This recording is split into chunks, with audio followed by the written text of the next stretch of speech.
નેતૃત્વ કરી રહેલા આપણા પ્રમુખ શ્રી હિમાંશુભાઈ બોડાવડાના કે તેઓ પોતાના સ્વાગત પ્રવચનથી કાર્યક્રમની શરૂઆત કરે. Good afternoon everybody. મિત્રો, આપણે શાંતિથી ઊંઘી શકીએ છીએ કારણ કે આપણા માટે કોઈક જાગે છે. હું વાત કરી રહ્યો છું આપણા આદરણીય પોલીસ કમિશનર શ્રી અજયકુમાર તોમર સાહેબની. આજના આ ઓપન ફોરમમાં ચીફ ગેસ્ટ તરીકે શ્રી અજયકુમાર તોમરજી, તેમની સાથે જ સુરતના ટ્રાફિક અને ક્રાઇમ સેલને બખૂબીથી સંભાળી રહેલા એસીપી શ્રી સિંગલજી, મંચ પર બિરાજેલા ઉપપ્રમુખ શ્રી રમેશભાઈ વગાસિયા, તત્કાલીન ભૂતપૂર્વ પ્રમુખ શ્રી આશીષભાઈ ગુજરાતી, માનદ મંત્રી ભાવેશભાઈ દેલર, માનદ ખજાનચી ભાવેશભાઈ ગડિયા, ઉપસ્થિત ACP economic offence cell Shri Virjitsinh પરમારજી, ACB cyber cell Shri Yuvrajsinh ગોહિલજી, ઇકોનોમિક ઓફેન્સ સેલના બંને પીઆઈ શ્રી એ.વાય બલોચ અને શ્રી એન.જી ચૌધરીજી તથા પીસીબી પીઆઈ શ્રી આર.એસ સુવેરાજી અને અન્ય જાંબાઝ અને ઇસ્તાન પોલીસ અધિકારીશ્રીઓ, ચેમ્બરના ભૂતપૂર્વ પ્રમુખશ્રીઓ, ચેમ્બરની મેનેજિંગ કમિટીના સભ્યશ્રીઓ, પ્રેસ અને મીડિયાના પ્રતિનિધિઓ, આમંત્રિત સજ્જનો અને સન્માનીઓ, આજની પોલીસ ડિપાર્ટમેન્ટ સાથે આયોજિત ઇકોનોમિક ઓફેન્સ વિષય પર આયોજિત ઇન્ટરેક્ટિવ મીટિંગમાં આપ સૌનું હાર્દિક સ્વાગત કરું છું. મિત્રો, સુરત એટલે 65 લાખથી પણ વધુ વસ્તી ધરાવતું ગુજરાતનું આર્થિક પાટનગર કે જ્યાં આખું ભારત વસે છે. આ મિની ભારતના ઝગમગાટમાં અમુક ચોક્કસ સ્થળોએ કે જ્યાં ઉદ્યોગ કાર્યરત છે ત્યાં સ્થળની અનુકૂળતાને કારણે આચરવામાં આવતા ગુનાઓને પણ મોકળું મેદાન મળતું રહેતું હોય છે. આર્થિક સદ્ધરતા ધરાવતા આપણા સુરતમાં આર્થિક ગુનાઓની સાથે સાથે ચોરી, લૂંટફાટ, ખૂન, મારામારી જેવી ઘટનાઓ બને છે. પરંતુ આ ઘટનાઓ બને જ નહીં, અથવા તો આ ઘટના બન્યા પછી ઘટનાના મૂળમાં જઈને ગુનેગારોને પકડવાની કુશળતા અને આવડત હોય તો ગુનેગારોને દામી તો નથી શકાતી, પરંતુ ગુનેગારો પર અંકુશ ચોક્કસ લાવી શકાય છે. પોલીસ કમિશનર શ્રી આ જ કામ સુરતમાં કરી રહ્યા છે. સુરતમાં એવી વસ્તીઓ છે કે જ્યાં દેશના કોઈ પણ ભાગમાંથી ગુનો કરીને ગુનેગારો સુરત આવી વસી જાય તો ખબર જ નહીં પડે. પરંતુ શ્રી તોમર સાહેબે આવા ગુનેગારો શોધી કાઢવામાં જે સફળતા પ્રાપ્ત કરી છે એ કાબિલેદાર છે. આપણે વધાવી લઈએ તાળીઓથી એમને. આર્થિક સમૃદ્ધિ હોય કે એના દૂષણો પણ સાથે આવે જ છે, ખાસ કરીને ડ્રગ્સ. પોલીસ કમિશનરશ્રીએ સુરતને સંપૂર્ણ ડ્રગથી મુક્ત કરવાનો નિર્ણય કર્યો છે અને તેથી તેમણે કરેલા પ્રયત્નના આધારે આ ધ્યેય તરફ આપણું શહેર આગળ વધતું રહ્યું છે. નશાખોરી મુક્ત સુરતના નિર્માણમાં કમિશનર શ્રી અમે પણ આપની સાથે છે સાહેબ. ચોરી અને ગરફોડ ચોરીના બનાવ બને પરંતુ ગણતરીના કલાકોમાં મુદ્દામાલ સાથે ચોર પકડાઈ જાય, આને કહેવાય નિપુણતા. નજીવી બાબતમાં હુમલો કરીને અથવા તો ખૂન કરીને ભાગી જતા ગુનેગારો, પરંતુ ગણતરીના કલાકોમાં જ આવા લીધા ગુનેગારોને પકડી પાડવા, આને કહેવાય સફળતા. અને આ સંદર્ભમાં પોલીસ કમિશનર શ્રી ખૂબ જ સફળ રહ્યા છે. કોઈ પણ શહેરનો વિકાસ તેની ઔદ્યોગિક શાંતિ પર નિર્ભર હોય છે. ઉદ્યોગ એવા વિસ્તારોમાં જ ફૂલે ફાલે છે જ્યાં કાયદો અને વ્યવસ્થાના પ્રશ્નો ઓછામાં ઓછા હોય. સુરતમાં ઔદ્યોગિક શાંતિ તેની ચરમસીમા ઉપર છે, પણ તેનું કારણ છે પોલીસનો ગુનોખોરી પર અંકુશ. પોલીસ કમિશનર શ્રી અને તેમની ટીમને સુરતને ઔદ્યોગિક શાંતિની ટોચ પર મૂકવા માટે ખૂબ ખૂબ અભિનંદન અને આભાર.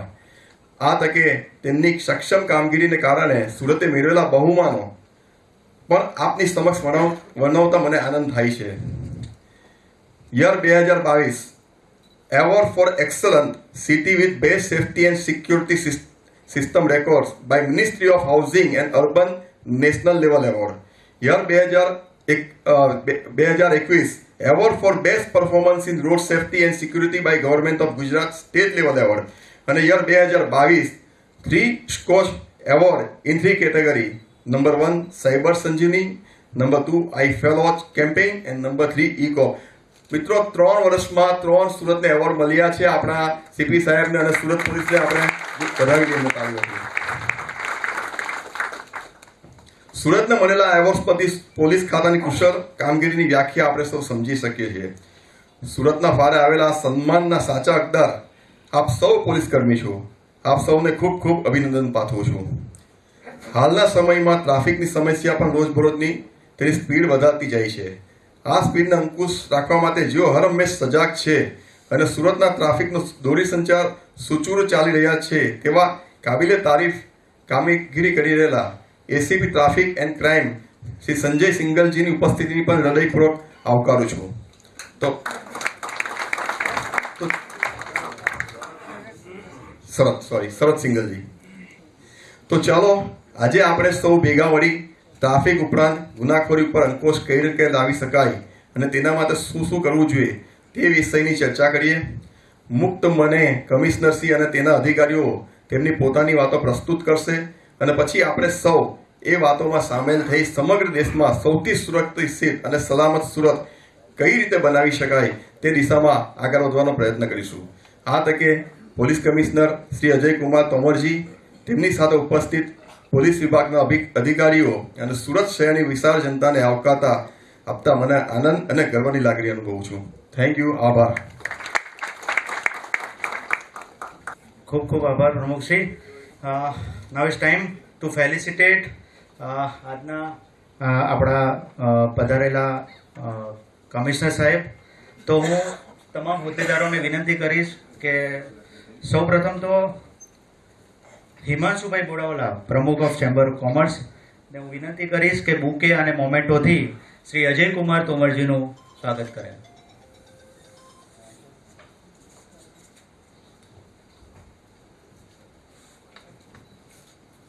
તાળીઓના ગડગડાટથી આપણે વધાવી લઈએ.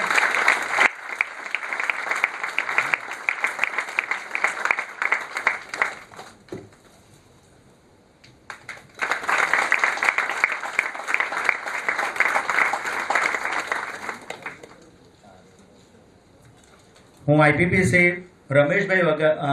શ્રી આશિષભાઈ ગુજરાતી અને વીપી શ્રી રમેશભાઈ વગાસાને વિનંતી કરું છું કે શ્રી શરદ સિંગલજી જેઓ એડિશનલ કમિશનર ઓફ પોલીસ છે એમને બુકે અને મોમેન્ટોથી નવાજે.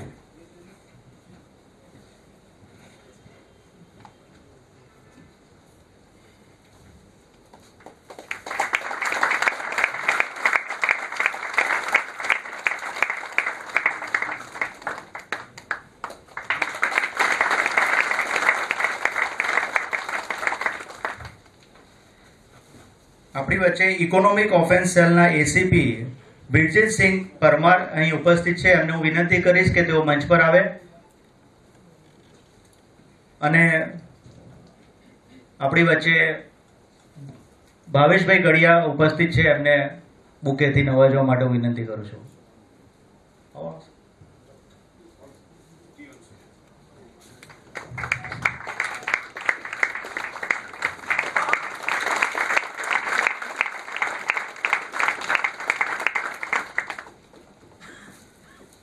આપણી વચ્ચે શ્રી એસીપી સાયબર સેલ યુવરાજસિંહજી ગોહિલ ઉપસ્થિત છે. તો હું આપણી વચ્ચે ઉપસ્થિત દીપકભાઈ શેઠવાળાને વિનંતી કરીશ કે એમને બુકેથી નવાજે.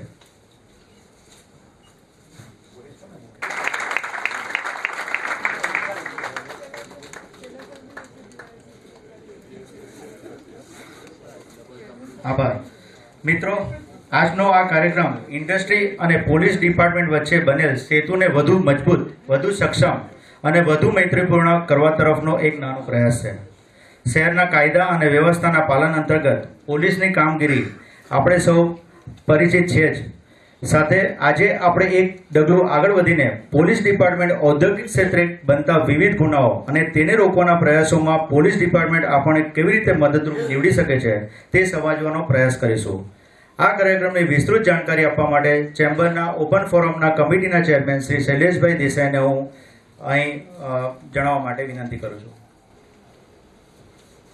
થેન્ક યુ ભાવેશભાઈ. મિત્રો, આજનો કાર્યક્રમ જે છે એ અબાઉટ ધ પ્રોગ્રામ્સ માટે મારે બે શબ્દો કહેવાના છે. તો સધન Gujarat chamber of commerce and industry દ્વારા આયોજિત આજના કાર્યક્રમ ઇકોનોમિક ઓફેન્સમાં આપ સૌનું હાર્દિક સ્વાગત કરું છું. અમારા પ્રમુખ શ્રી હિમાંશુભાઈ, વાઇસ પ્રેસિડેન્ટ રમેશભાઈ અને ઇમિડિયેટ પાસ્ટ પ્રેસિડેન્ટ આશિષભાઈ, એમના વતી હું પાછો એક વખત આપણા બાહોશ અને સૌના માનીતા commissioner of police Shri Ajaykumar Tomar સાહેબનું અને શરદભાઈ શિંગલ સાહેબનું એમનું હું હૃદયપૂર્વક સ્વાગત કરું છું. મિત્રો, આજનો આપણો વિષય છે awareness and discussion regarding legal issues faced by the industry with respect of economic offence. હવે આ ઇકોશેલની રચના એક ક્યારે થઈ એનો થોડોક આપણે એની પર પ્રકાશ પાડીશ. 2019માં તોમર સાહેબના હાથે જ આ આખો ઇકોશેલની શરૂઆત થઈ હતી અને ગુજરાત ગવર્મેન્ટે આ બાબતે એમને ત્યાંથી ડાયરેક્ટિવ્સ આપ્યા અને that it consist of economic offence cell has been formed specially to investigate cheating cases among the business and the trade community in the city. The state government has approved staff of 50 for the cell, which will be headed by an officer of the rank of an assistant commissioner of police, ACP. Currently, ACP crime branch will be holding charge of the cell. The cell will have 3 inspectors, 6 sub-inspector and 40 assistant sub-inspector, head constable and constable. Presently, the cell has started operation with 16 cops with 2 inspector. હવે આ Salabatpura police સ્ટેશનની અંદર લગભગ ઘણા બધા આવા આપણા cases આવે છે કે જે ટેક્સટાઇલ ઇન્ડસ્ટ્રીને લગતા. આમાંથી ઘણા બધા આપણા મિત્રો એવા હશે કે જે આના ભોગ બન્યા હશે. તો Salabatpura police station alone registered 202 economic offences, mostly related to textile trade this year. Now, serious offence will be investigating by the economic offence cell. City police like Pune, Khatodra, Pandeshara, Udna, Varacha, Katargam and Kapodra, and also large number of complaints of cheating in the textile and diamond industries. In most cases, the buyers disappear without making payment for the purchase. And you will be surprised to know this કે ફક્ત ગયા વર્ષે સુરતની અંદર 1000 કરોડ રૂપિયાનો economic offence થયો છે, which will be very surprising for the matter. અને આપણે તો ડાયમંડ ટેક્સટાઇલ એની જોડે જોડે બીજા પણ લગતા ઘણા બધા કેસીસ એવા છે કે જે આની અંદર ઇન્વોલ્વ છે. હવે અત્યારે એપ્રિલ 2022માં એક બહુ સરસ કામગીરી થઈ કમિશનર ઓફ પોલીસની અંદરમાં કે જ્યાં ઇકોનોમિક સેલની અંદર એક કપલ, એનું નામ જયેશ નાગર અને પિંકી નાગર, અને એ લોકોએ એક કંપની ચાલુ કરી અને એ કંપનીનું નામ એ લોકોએ આપ્યું ઇનોવેટિવ વેલ્થ મેનેજમેન્ટ ફંડ. હવે લોભિયા હોય ત્યાં દુધારા ભૂખે ના મળે, એટલે એ બેઝિસ પર ત્યાં લગભગ એમણે 18 જણાને વિક્ટિમાઇઝ કર્યા અને એ 18 જણા પાસેથી 1,90,00,000 રૂપિયા એ લોકોએ ઉઘરાવ્યા. અને એની અંદર એ લોકોને એમ કીધું કે ભાઈ તમને 2.5% આની અંદર રિટર્ન આપીશું, ઇન્ટરેસ્ટ આપીશું અને જોડે પ્રોફિટ પણ આપીશું. એટલે બધા લોકો એની અંદર આવી ગયા. હવે આ 1,19,00,000 રૂપિયા એમણે ક્રિપ્ટોકરન્સી અને શેરબજારમાં રોક્યા. હવે એ શેરબજાર અને ક્રિપ્ટોકરન્સીની અંદર આ 2020ની વાત છે, 21-22 સુધીમાં તો ક્રિપ્ટોકરન્સી બિલકુલ ભ્રષ્ટ થઈ ગયું. એટલે એ કેસીસની અંદર ડિપાર્ટમેન્ટે એના જરૂરી પગલાં લીધા અને એ લોકોને નાવ દે ડિસેપિયર્ડ ફ્રોમ ધ સ્ટુડન્ટ, એ લોકો મળતા નહોતા. હવે એ સિચ્યુએશનની અંદર આમાં પોલીસ કમિશનરના તાપા હેઠળ ઇકો સેલે એના સ્પેશિયલ પગલાં લીધા અને એ લોકોને શોધવા કેવી રીતે. તો એ એક બહુ નાની એમસની મેટર છે. એમનો દીકરો ભણતો હતો એક સ્કૂલમાં, એ સ્કૂલની અંદર એનું એડમિશન લીધેલું હતું તો એ લોકો બધા ડિસેપિયર્ડ થઈ ગયા, ભાગી ગયા સુરતમાંથી. છોકરાની માર્કશીટ લેવા માટે એમણે ત્યાં સ્કૂલની અંદર વોચ રાખ્યું અને એક દિવસ એટલે એની મધર એ માર્કશીટ લેવા આવી અને એણે આ રીતે કર્યું. હવે ધીસ ઇઝ વોટ હાઉ, અને એ લોકો પકડાઈ ગયા. આ એક આખી સિચ્યુએશન એવી છે કે જેને લઈને આવા ઓફેન્સ કેવી રીતે એ લોકો સોલ્વ કરે છે એને માટે પણ એ લોકો બધી રીતે પહોંચેલા છે અને બધી જ રીતે એ લોકો સક્ષમ છે. તો આ બાબતે આપને સૌને આગળ પછીનો પ્રોગ્રામ ભાવેશભાઈ તમને કહેશે. Thank you very much. આગળ શૈલેષભાઈ. મિત્રો, ગુજરાતના આર્થિક પાટનગર તરીકે ઓળખાતા સુરતની જાહોજલાલીમાં મેઘની જેમ ગુનાખોરી પણ જોવા મળે છે ક્યારેક ક્યારેક. તેમાં પણ ઔદ્યોગિક સ્થળોએ બનતી ગુનાખોરીનું પ્રમાણ વધુ હોય છે. આ પ્રમાણ ઘટાડવા માટે ચોક્કસ પગલાં લેવા જોઈએ અને આજે આપણી વચ્ચે પોલીસ બેડાના અગ્રણી અને ખૂબ જ active ACP traffic and crime ખાતું સુરતના શ્રી શરદ સિંઘલજી ઉપસ્થિત છે. તો હું એમને આવકારું છું કે આ વિશે થોડી માહિતી આપે.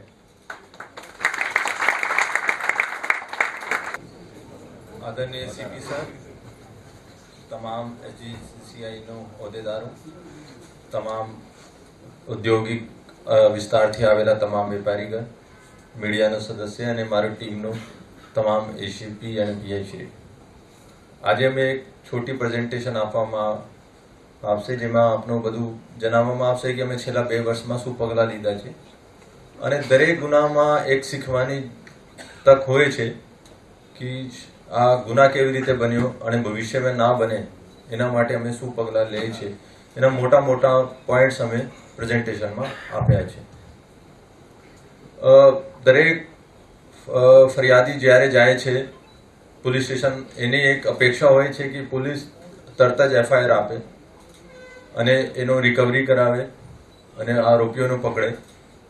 પર as per Indian penal code, જો આઈપીસી જો અમારે માટે બધા માર્ગદર્શન આપે છે, એમાં અગર કોગ્નિઝેબલ ઓફેન્સ હોય, મતલબ કે ક્રાઇમ બનતા હોય, તમામ ગુના એવા નહીં હોય કે ક્રાઇમની દૃષ્ટિએ દેખીએ, કોઈ કોર્ટમાં પણ અમે સામના કરવા પડે છે અને એના માટે એક સિવિલ કોડ પણ હોય છે.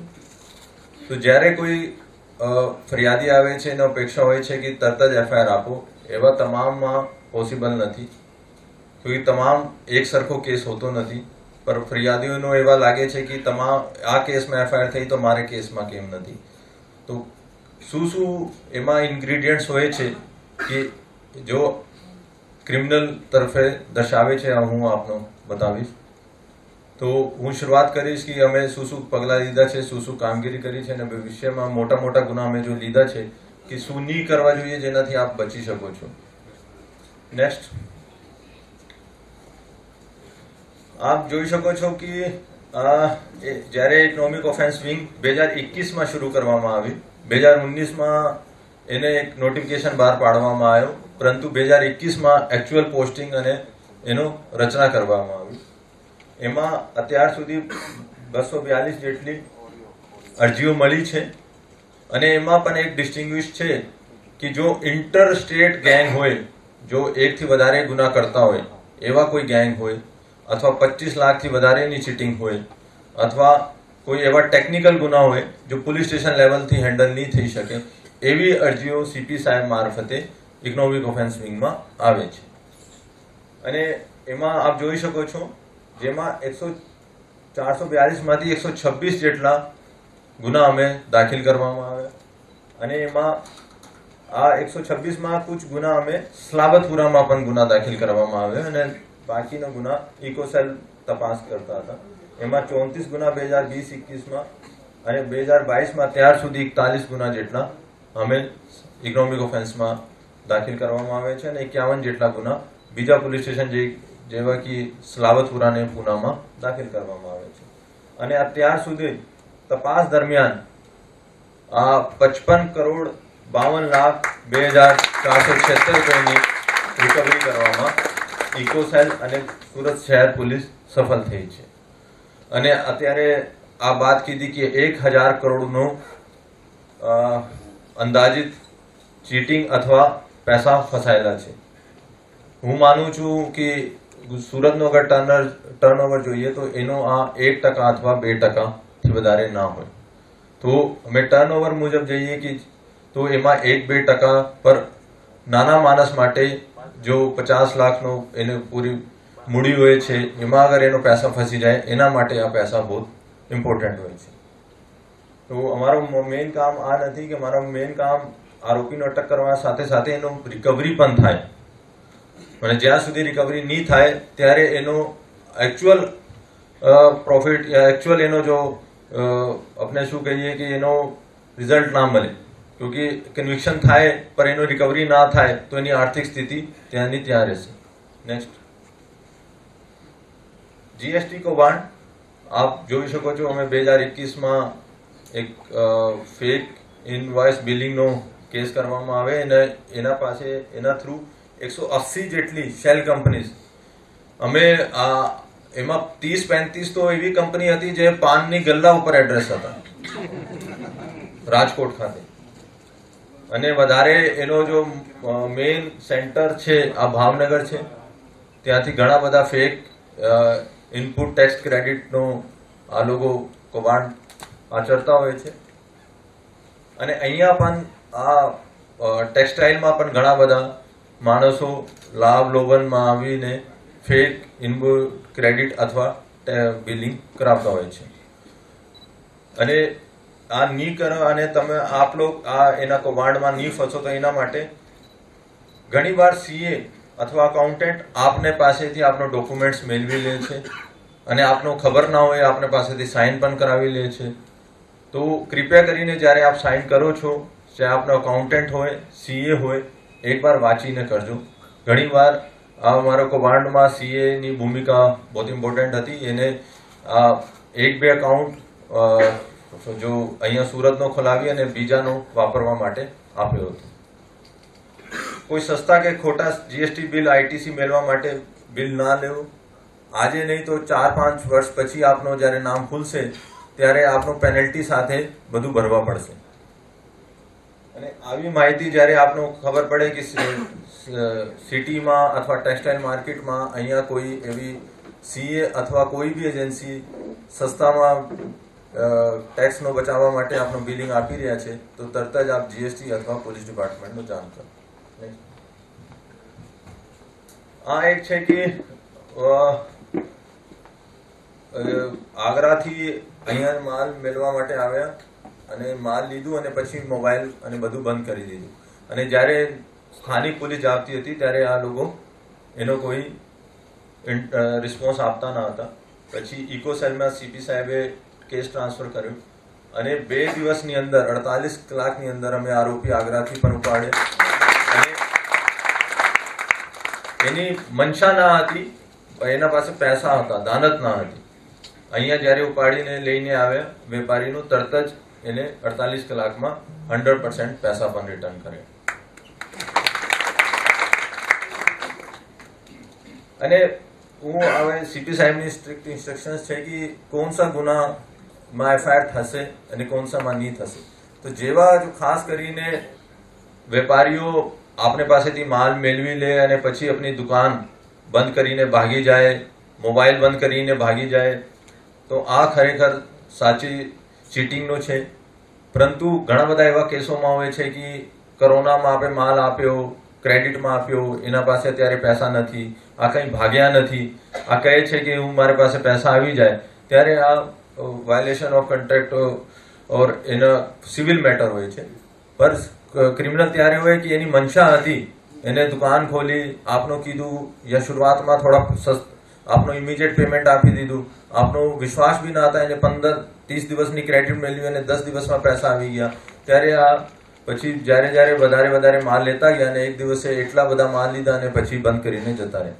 દેટ શોઝ કે ઉસકી જ્યારે ટ્રાન્ઝેક્શન કે ટાઈમ से એની ઇન્ટેન્શન जो હતી એ ચીટિંગ કરવાની હતી અને that amounts to a cognizable offence.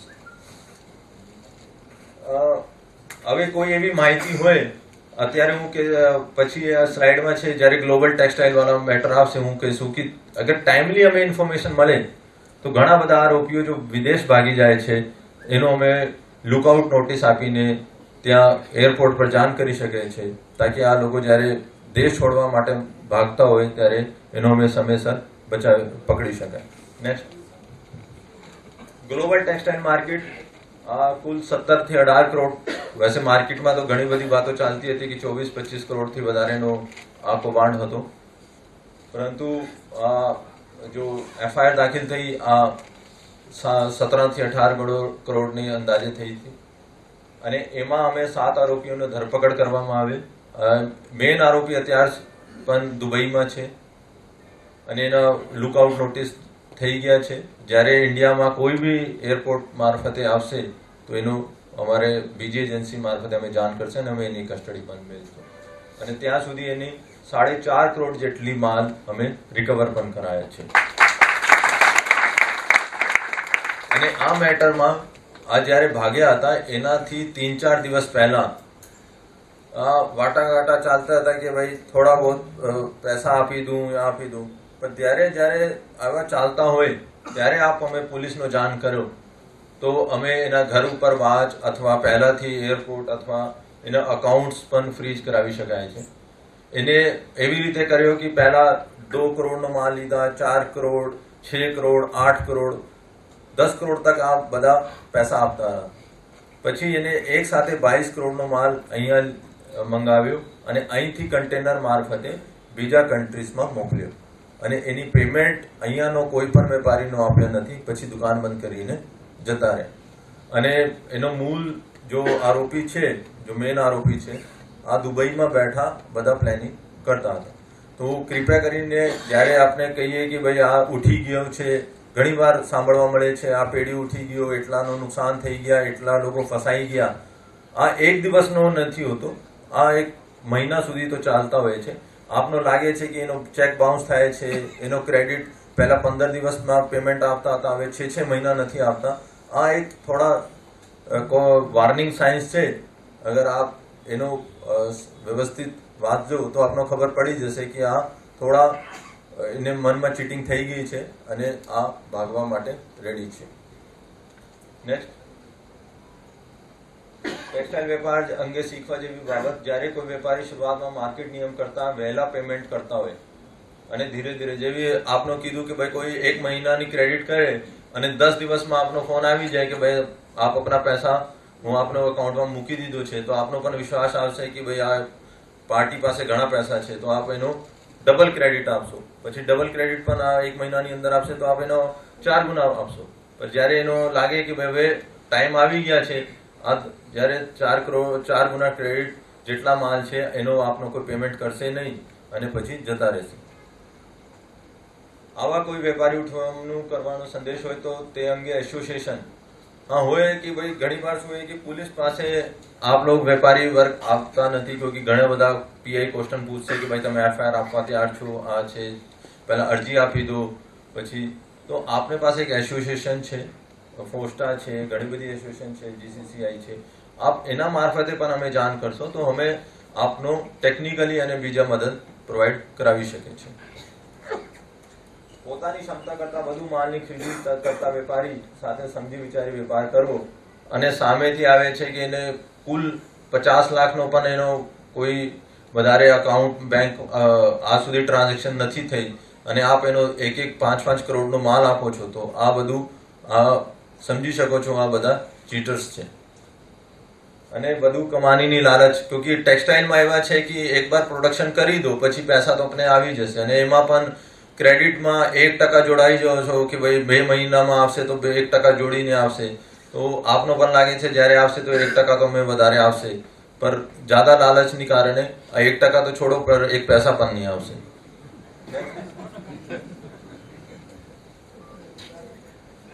Next, એક ટેક્સટાઇલ સુરક્ષા પહેલા ઘણી બધી એસોસિએશનની અલગ અલગ એપ હતી. પછી સીપી સાહેબ અને ક્રાઇમ બ્રાન્ચ ની હેલ્પ લે પછી એક એપ ડેવલપ કરવામાં આવ્યા છે. આ એપ બધા વિનંતી છે કે આપને જ્યારે કોઈ નવા વેપારી આવે ત્યારે એને એપ મારફતે થોડી ડિટેલ્સ મુકાવો તો જ્યારે આ ભાગી જાય તો અમે પકડવામાં એક તો આસાની થાય અને એમાં પાસ્ટ જો ક્રિમિનલ હિસ્ટ્રી છે, ઘણા બધા જો હોઈ શકે કે વેપારી 2010માં એને કંઈ ચીટિંગ કરી હતી, 2012માં એને વિરુદ્ધમાં 138નો કેસ છે, 2014માં આવ્યા છે, તો એની અમે ઓલરેડી ઇન્ફોર્મેશન આપી દીધી છે. તો આપ એના જ્યારે એનો જીએસટી નંબર અથવા જો ડિટેલ્સ નામ આપશો તો આપનો એક રેડ કલરનો અથવા કોઈ એક કોશનરી મેસેજ આવશે કે ઓલરેડી આ ચીટિંગમાં પકડાઈ ચૂક્યા છે, એના જોડે આપ કામ કરશો નહીં. તો એવી એપ અમે ડેવલપ કરી છે, ફ્રી ઓફ કોસ્ટ છે. અને આપ અગર આ બધા આપને માર્કેટ્સમાં જેટલા એસોસિએશન છે એના મારફતે આ લોકો વેપારી પાસેથી કરાવશો તો ઘણા બધા ચીટર્સ સુરત તરફ આવતા બંધ થઈ જશે. ક્યોંકि એનો ખબર છે કે અહીંયાનો વેપારી પહેલા આ એપમાં ચેકિંગ કરે છે, પછી માલ આપે છે. તો આ એપ જેટલા એનો એડવર્ટાઇઝ કરશો, જેટલા લોકો ઉપયોગ કરશે, એટલા આપ લોકોનો ચીટિંગ જો સામેથી થઈ રહી છે આ બંધ થશે. નેક્સ્ટ. હવે હીરા ઉદ્યોગ નામના એક ગુના દાખલ થયેલા હતા 2021માં, અને એમાં જો ચીટર હતા અહીંયા બોમ્બે મોકલતા હતા એજન્ટ મારફતે, અને એજન્ટ પહેલા પણ 2-3 વાર ચીટિંગ કરી ચૂક્યા હતા, અને 5 કરોડ 40 લાખનો હીરાઈની લઈને ગયો અને પછી પૈસા આપતા ન. અમે એનો પ્રોપર ચાર્જશીટ કરી, કમસે કમ 500 પેજની ચાર્જશીટ હતી, અને હાઈકોર્ટે એને જ્યારે જામીન માંગ્યો ત્યારે એવા ઓર્ડર કરવામાં આવે પહેલી વખતે કે તમે જ્યારે પહેલા પૈસા ચૂકવશો પછી તમારી જામીન થશે. અને આ પૈસા સીધા હાઈકોર્ટે એક કોર્ટનો જો ગવર્મેન્ટ એકાઉન્ટ છે એમાં જમા કરાવો. આ જમા થાય પછી અને એને કીધું કે સર અમે એક સાથે તો નહીં કરાવી શકાય, તો કોર્ટે સામેથી કીધું કે તમે 12 મહિનાની ઇન્સ્ટોલમેન્ટ મુજબ 5 કરોડ 40 લાખ જમા કરો, અને નહીં કરશો તો જો તમે જમા કરાયા છે આ પણ ફોરફિટ કરવામાં આવશે અને તમારી જામીન પણ આપવામાં નહીં આવશે. તો ત્યાર સુધી એને જેટલા ચીટિંગ કર્યા હતા એને એટલા પૈસા એને જમા કરાવી દીધું છે. અને એમાં પણ આ છે કે અને જ્યારે અમે ચીટરનો પકડ્યો બોમ્બેથી, એટલા બધા કોન્ફિડન્ટ હતા, કહેતા હતા કે સાહેબ હું અહીંથી છૂટશું ના પછી આ લોકો ફરીથી મારે પાસે આવશે. ક્યોંકि આ 2014-16માં હું પકડાઈ ચૂક્યા છું અને એના સાથે ચીટિંગ કરી હતી, પછી મારે પાસે આવે છે કે હું એનો 2% વધારે કમાવીને આપું છું. તો જો કે ઇકોનોમિક ઓફેન્સીસ છે આ બધા લાલચની કારણે થાય છે. મેન વही છે કે આપ અગર લાલચ કરવા બંધ કરી દો અને આપની ક્ષમતા મુજબ આપ अपना બિઝનેસ કરશો તો મને પૂરો સંપૂર્ણ વિશ્વાસ છે કે આપને સાથે ચીટિંગ થશે નહીં. નેક્સ્ટ. હીરા ઉદ્યોગ નાના વેપારીઓ પાસે પણ 18-19માં બજાર નિયમ કરતા 2 કરોડ 17 લાખ જેટલી એને ચીટિંગ કરી અને 3 વર્ષથી નાસ્તા ફરતા હતા. અને ઇકોનોમિક ઓફેન્સ વિંગ એને શોધ્યો, એનો પકડીને લાવ્યો, એનો કોર્ટમાં પ્રોડ્યુસ કર્યો, અને એને પણ હવે થોડા તૈયારી દર્શાવી છે કે રિકવરી માટે. એક ટેક્સટાઇલમાં અમે બહુ બડા ચેન છે ચેન્નઈમાં, જેને 50 સ્ટોર્સ છે અને 5-6 મોલ પણ એના નામ પર છે. શું છે મનોજભાઈ, આપને ખબર છે ને? હા, નહીં કોઈ સર્વના કરીને, હા, પલક દુરાઈ. અને અહીંયાનો 7 થી 8 કરોડ જેટલા વેપારીઓનો પૈસા ત્યાં ફસાયેલા છે. એમાં મેં પકડ્યો અને એને વકીલ આવ્યો, પછી વેપારીઓનો બોલાયો, તો આ 3-4 કરોડ રૂપિયા પરત આપવા માટે તૈયાર હતા. પરંતુ ટેક્સટાઇલે વાળાએ એને ઇન્ટરેસ્ટ એડ કરીને 7 કરોડ ही લેવા નક્કી હતા કે મેં 7 કરોડ ही અપાવું. અને અમે પણ એને રિમાન્ડ લીધી, 4 દિવસની રિમાન્ડ લીધી, ફર્ધર રિમાન્ડ લીધી, અને આ કોર્ટથી છૂટ્યા. અને 6 મહિના પહેલા એની ડેથ થઈ ગઈ. તો 4 કરોડથી 7 કરોડ લેવાના હતા, હવે 4 કરોડ પર નહીં આવે. તો જ્યારે પોલીસ એટલી મહેનત કરે છે અને પોલીસ કહે છે, અને ऐसा નથી કે 7 કરોડ આપનો વેવ ઓફ થઈ જશે, એફઆઈઆર તો એફઆઈઆર ટીકશે. પર એક સુરતમાં પણ આ છે કે જ્યારે ઘણા બધા 2 વર્ષ થયા છે, આ ડેરી લઈને આવે છે કે સાહેબ અમે નોટબંધીની ટાઈમમાં ડેરી આપી હતી, પૈસા આપ્યા હતા ને એને ડેરી આપી છે. 50 લાખ 60 લાખની ડાયરી. ત્યારે અને આજે એના પાસેથી પહેલા નથી કહેતા કે અમે 50 લાખ આપે સાહેબ, એના પાસેથી અમે 1.5 કરોડ લેવાનો નીકળે છે. તો એને પૂછીએ તમે કેટલા આપ્યા? સર 3% ગણીને આજે 1.5 કરોડ થઈ ગયા. તો એવી રીતે દુરઈનો જો આ 4 કરોડ હતા એનો 7 કરોડ કેવી રીતે પહોંચ્યો? એને 1.5% પર મંથ નું ગણીને કર્યા છે. તો આપ 4 કરોડ જ્યારે આપનો મૂળ વેપારમાં નીકળે છે તો 4 કરોડ પરત આપો. જ્યારે આપ 7 કરોડ 8 કરોડ માંગે તો સામેવાળા પણ ના પાડી દે છે. અને આ વાત સાચી છે. એવી રીતે આજ ઘણા બધા બિલ્ડર્સ પણ નાના જો ડેરી લઈને ફરે છે એની ડેરીની વેલ્યુ 25% રહી ગઈ છે. સહકારી મંડળી એમાં બહુ હું આપનું કીધું કે જેમાં એમાં આપ જોઈ શકો છો 5500 જેટલા ખેડૂત અને કેટલાક ગરીબ ખેડૂતો હોય છે. એની સહકારી મંડળી બનાવી આપણે પોતાના એકાઉન્ટ્સમાં પૈસા ટ્રાન્સફર કર્યો.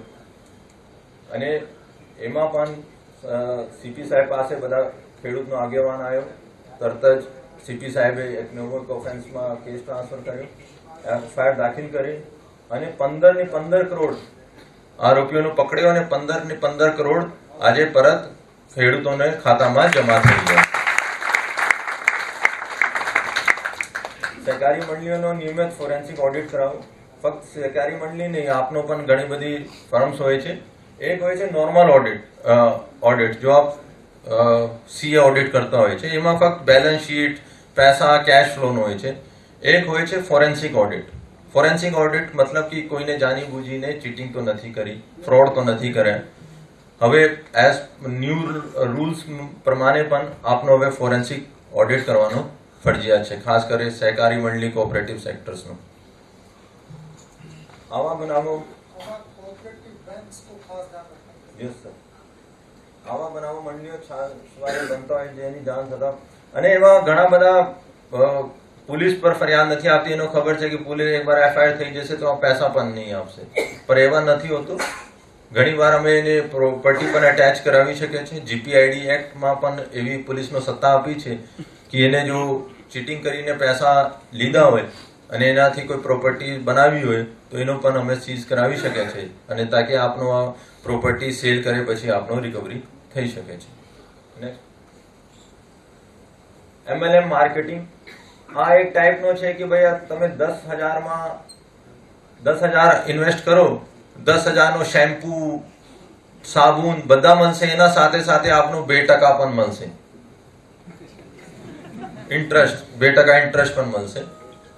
અને આપ અગર એનો જો બહુ સારી રીતે માર્કેટિંગ કરતા હોય કે અમે ત્યાં ઇન્વેસ્ટ કરશું, અમે આ ઇન્વેસ્ટ કરશું, પર 2% મતલબ 24% સાલનું. અને આ જો શેમ્પુ વેમ્પુ વેચે છે અલગથી, તો આપ સમજી શકો છો 24% મતલબ કોઈ ધંધામાં 36% 40% કમાવતા હોય તોય આપને 24% આપે, તો એનો ખર્ચા વર્ચા બી હોય. તો આજની સ્થિતિ તો કોઈને છે નથી, તો પણ ઘણા બધા એમાં ફસાઈ જાય છે. એમાં આપનો ઘણા બધા હીરા ઉદ્યોગમાં કામ કરતા નાના જો કારીગર છે આ ફસાઈ જાય છે. આમનો ટેક્સટાઇલમાં જેટલા નાના તો કે આ લોકો કહે છે 10,000 આપો, પછી આપ 2 મેમ્બર ઓર બનાવશો તો આપનો 5,000 નો ઓર શેમ્પુ મળશે અને 0.1% ઓર એક્સ્ટ્રા આપનો ઇન્ટરેસ્ટ મળશે. અને એવી રીતે ક્રિપ્ટોકરન્સી, અમે ક્રિપ્ટોકરન્સીમાં પણ આ હતા કે અમે પૈસા આપો, એમાં જેટલા આપણે ઇન્વેસ્ટ કર્યા છે એનો આપનો આ એક પોર્ટલ બનાવવામાં આવતા હતા. એમાં આપનો 20% પણ દીખતા હતા કે આપણો પૈસા વધી ગયા છે, એનો કોઈન વધી જતા હતા. પર આજ સુધી આ પોર્ટલથી પૈસા કેવી રીતે નીકળે આ કોઈને નહીં ખબર હતી. જોઈએ દરરોજ કે ભાઈ સવારે ઉઠે અને જોઈએ અને આ પૈસા વધી ગયા. અને 2016માં પણ જ્યારે નોટબંધી આવી, સુરતમાં બ્લેક મની ઘણી બધી ક્રિપ્ટોમાં ગઈ. એના કારણે ક્રિપ્ટોનો જો 60,000 નો એક કોઈન હતો, 2019માં 20-25 લાખનો, પછી 2022માં તો 60 લાખનો થયો 2021માં, અને અત્યારે વાપસ 19 લાખમાં યા 15 લાખમાં આવી ગયા. તો આ જો વધારે લાલચ આપે છે ને કે ક્રિપ્ટો પણ એવા ટાઈપનો એક સ્કીમ હતી કે આપ આપો 2% ઇન્ટરેસ્ટ મળશે, આપનો બિટકોઈન ની આપનો આ કોઈન વધશે. પણ કોઈન વધશે તો પર કોઈન એક્સચેન્જ ક્યાં કરશે? આ કોઈને ખબર ના હતી. પછી આ પોર્ટલ બંધ કરી નાખે. એનો સર્વર હોય યુક્રેન, રશિયા, રોમાનિયા, તો સ્થાનિક પોલીસ બી શું કરી શકાય? તો અને બીજા કોર્ટ આ નથી કે ભાઈ એમાં સાહેબ અમારો વધારે કોર્ટ આ જોઈએ છે કે 400 છે 420, 400 નો 400 છે 420. દેટ્સ કોર્ટની પ્રમાણે આ બિલકુલ નોર્મલ ટાઈપનો ઓફેન્સ છે. તો એનો ઇઝીલી 2 મહિના જેલ બેલ ના મળે, 4 મહિના 6 મહિનામાં તો મળી જાય છે. તો ક્રિપ્ટોકરન્સીમાં પણ આવી હતા કે જ્યાં આપણો લાલચ એક વાર આવી જાય છે દિમાગમાં, ચાહે वो ડબ્બા ટ્રેડિંગ હોય, સટ્ટા માર્કેટ હોય, ક્રિપ્ટો હોય અથવા MLM હોય, ત્યાં 100% એ છે કે જો લાસ્ટ आपका रिजल्ट છે આ શૂન્ય છે. તો MLM માં અમે કેસ કર્યો, 63 કરોડની ઠગાઈ કરનાર ભાર્ગવ પંડ્યાનો પકડ્યો અને એમાં પણ અમે ઘણી બધી રિકવરી કરવામાં સફળતા મળી. નેક્સ્ટ, આ બધા આવી ગયા છે જ્યારે કોઈ વ્યક્તિ પોતે બજારમાં મળતા વળતર કરતા વધુ વળતરની લાલચ આપી રોકાણ કરે. આવી કરોડ પણ સ્કીમમાં રોકાણ કરતા પહેલા તમારું ચૂકવાયેલ નાનું રોકાણ કેવી રીતે કરવામાં આવશે, આ બધું આવી ગયા છે. અને આપનો અહીંયા પણ ઘણા બધા કોઈ ચીટ ફંડ અથવા કોઈ એવી ચલાવતા હોય MLM સ્કીમ, જો સારા સારા ઓફિસ હોય, 2-3 ઇંગ્લિશ બોલવાવાળા બોલાવી લે, આપનો ઇમ્પ્રેસ કરે. અથવા ક્રિપ્ટોમાં તો ઘણા બધા સિંગાપુર અને બીજા કન્ટ્રીમાં લઈ જઈને ત્યાં એવા ડ્રીમ્સ બતાવ્યો કે આપ 2 વર્ષમાં તો 10 ગુના આપનો પૈસા મળી જશે. તો અગર એટલા બધા પૈસા મળતા હોય તો આપણા પોતાને ઇન્વેસ્ટ કરશે. અને જેટલી બી સ્કીમ્સ હોય છે એમાં ડિરેક્ટર માલિકનો 0% ઇન્વેસ્ટમેન્ટ હોય છે. આપ જોઈ શકો છો આ ભાઈ આપનો કોઈ સંજોગમાં લાગે છે કે 65 કરોડ આપનો પરત આપશે?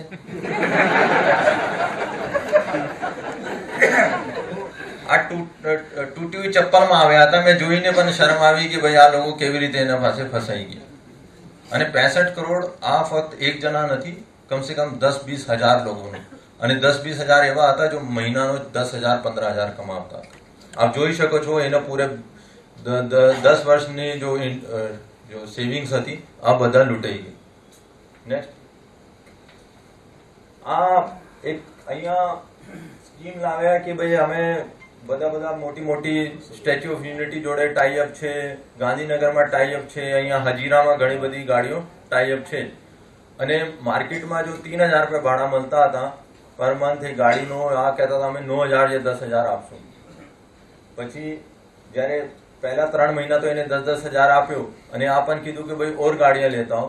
તો એક જણાએ તો 15-16 ગાડી આપણે બધા રિશ્તેદાર પાસેથી ગાડી ખરીદવાવી અને એનો આપ્યો. અને 270 જેટલા ગાડીਆਂ એને એવી રીતે આ લોકો પાસેથી મેળવી અને માર્કેટમાં 1/3-1/4 પ્રાઇસમાં વેચી પણ દીધું.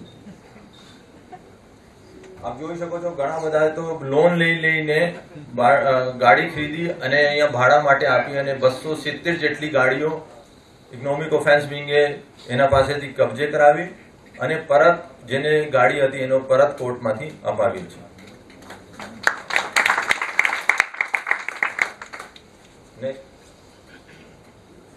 હવે આપને ઘણા બધા ઇકોનોમિક જો યુનિટ્સ છે એમાં ઘણા બધા જો નાના કર્મચારી છે એનો પૈસાની જ્યારે જરૂરત હોય છે આ વ્યાજખોરોની ચુંગલમાં ફસી જાય છે.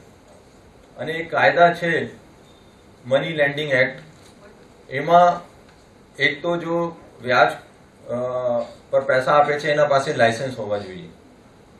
વગેરે લાયસન્સ કોઈ પણ પૈસા અથવા આપી શકે નહીં. અને એમાં પણ મેક્સિમમ ઇન્ટરેસ્ટ રેટની એક લિમિટ છે. અગર આપ કોલેટ્રલ સિક્યોરિટી રાખો છો, ઘણા બધા જેવી કે આપણે કોઈ આપની પ્રોપર્ટી મૂકી દીધી ગીરવી યા એના પાસે કુછ લખાણ આપી દીધા યા કુછ છે, તો આ 1.5% ઇન્ટરેસ્ટ પર મંથ યાની કે 18% એન્યુઅલ ઇન્ટરેસ્ટથી વધારે નહીં લઈ શકે. અને બીજા છે અગર વિધાઉટ કોલેટ્રલ હોય તો 1.75% પર મંથથી વધારે નહીં ચાર્જ કરી શકાય. અને એમાં પણ એક આપણે વધારે તકેદારી રાખવાની છે. જ્યારે આપ એનો પરત પૈસા યા ઇન્સ્ટોલમેન્ટ યા ઇન્ટરેસ્ટ આપો છો, યા તો એના પાસેથી લખાણ લેજો કે ભાઈ એટલા પર મંથ મળી ગયા છે, અથવા એને બેંક અકાઉન્ટમાં પૈસા જમા કરાવો, તાકે જ્યારે આપ પોલીસ પાસે આવે છે ત્યારે કહે છે અમે તો પૈસા એને આપ્યા નથી, પરત એક પૈસા પણ આપ્યા નથી. પર જો અરજદાર હોય છે કે નહીં સાહેબ હું એને દર મહિને 4,000, 5,000, 10,000 આપતા હતા, પણ એના પાસે કોઈ એવા પુરાવા છે નથી. તો બીજા આ લોકો શું કરે છે, પ્રોપર્ટી પણ લઈ લે છે, ચેક પણ લખાવી લે છે અને ઇન્ટરેસ્ટ પણ 3% લે છે. અને આપ જ્યારે પોલીસ પાસે આવો છો ત્યારે આપ ચેક બાઉન્સ કરીને 138 પણ કરાવતા હોય છે. તો પોલીસ પાસે અગર ગુજરાત લેન્ડિંગ એક્ટમાં ઘણી બધી પાવર છે, તો એનો ઓફિસ પણ સીઝ થશે. અને મારો જેટલા બી અનુભવ છે, જ્યારે અમે એવા કોઈ એફઆઈઆર કરીએ અને એના ઓફિસમાં રેડ કરે તો ઘણા બધા એવા ડોક્યુમેન્ટ્સ મળી જાય છે, તો બાકી પણ લોકો એનાથી બચી જાય. તો આપનો જેટલા બી નાના એમ્પ્લોઈઝ છે, એક તો એનો કહો કે કોઈ 3% પૈસા આપે તો નહીં લે, ક્યોંકि 3% એવા છે એક બાર ફસી જાય તો फिर બહાર નહીં નીકળે. અને બીજા હોય તો આપ કોઈ સીએ અથવા કોઈ સિનિયર અકાઉન્ટન્ટ की નિગરાનીમાં બધું કાગળ કરવા જોઈએ, તાકે એનો ખબર પડે કે ભાઈ પર મંથ પર યર કેટલા ઇન્ટરેસ્ટ મળે. અને જ્યારે આપ રિકવર કરો છો તો આપ એનો પરત આપો છો ત્યારે એનો આપનો પ્રિન્સિપલ અમાઉન્ટ પણ ઘટવી જોઈએ. આ લોકો પ્રિન્સિપલ અમાઉન્ટ કોઈ દિવસે ઘટાડતા નથી.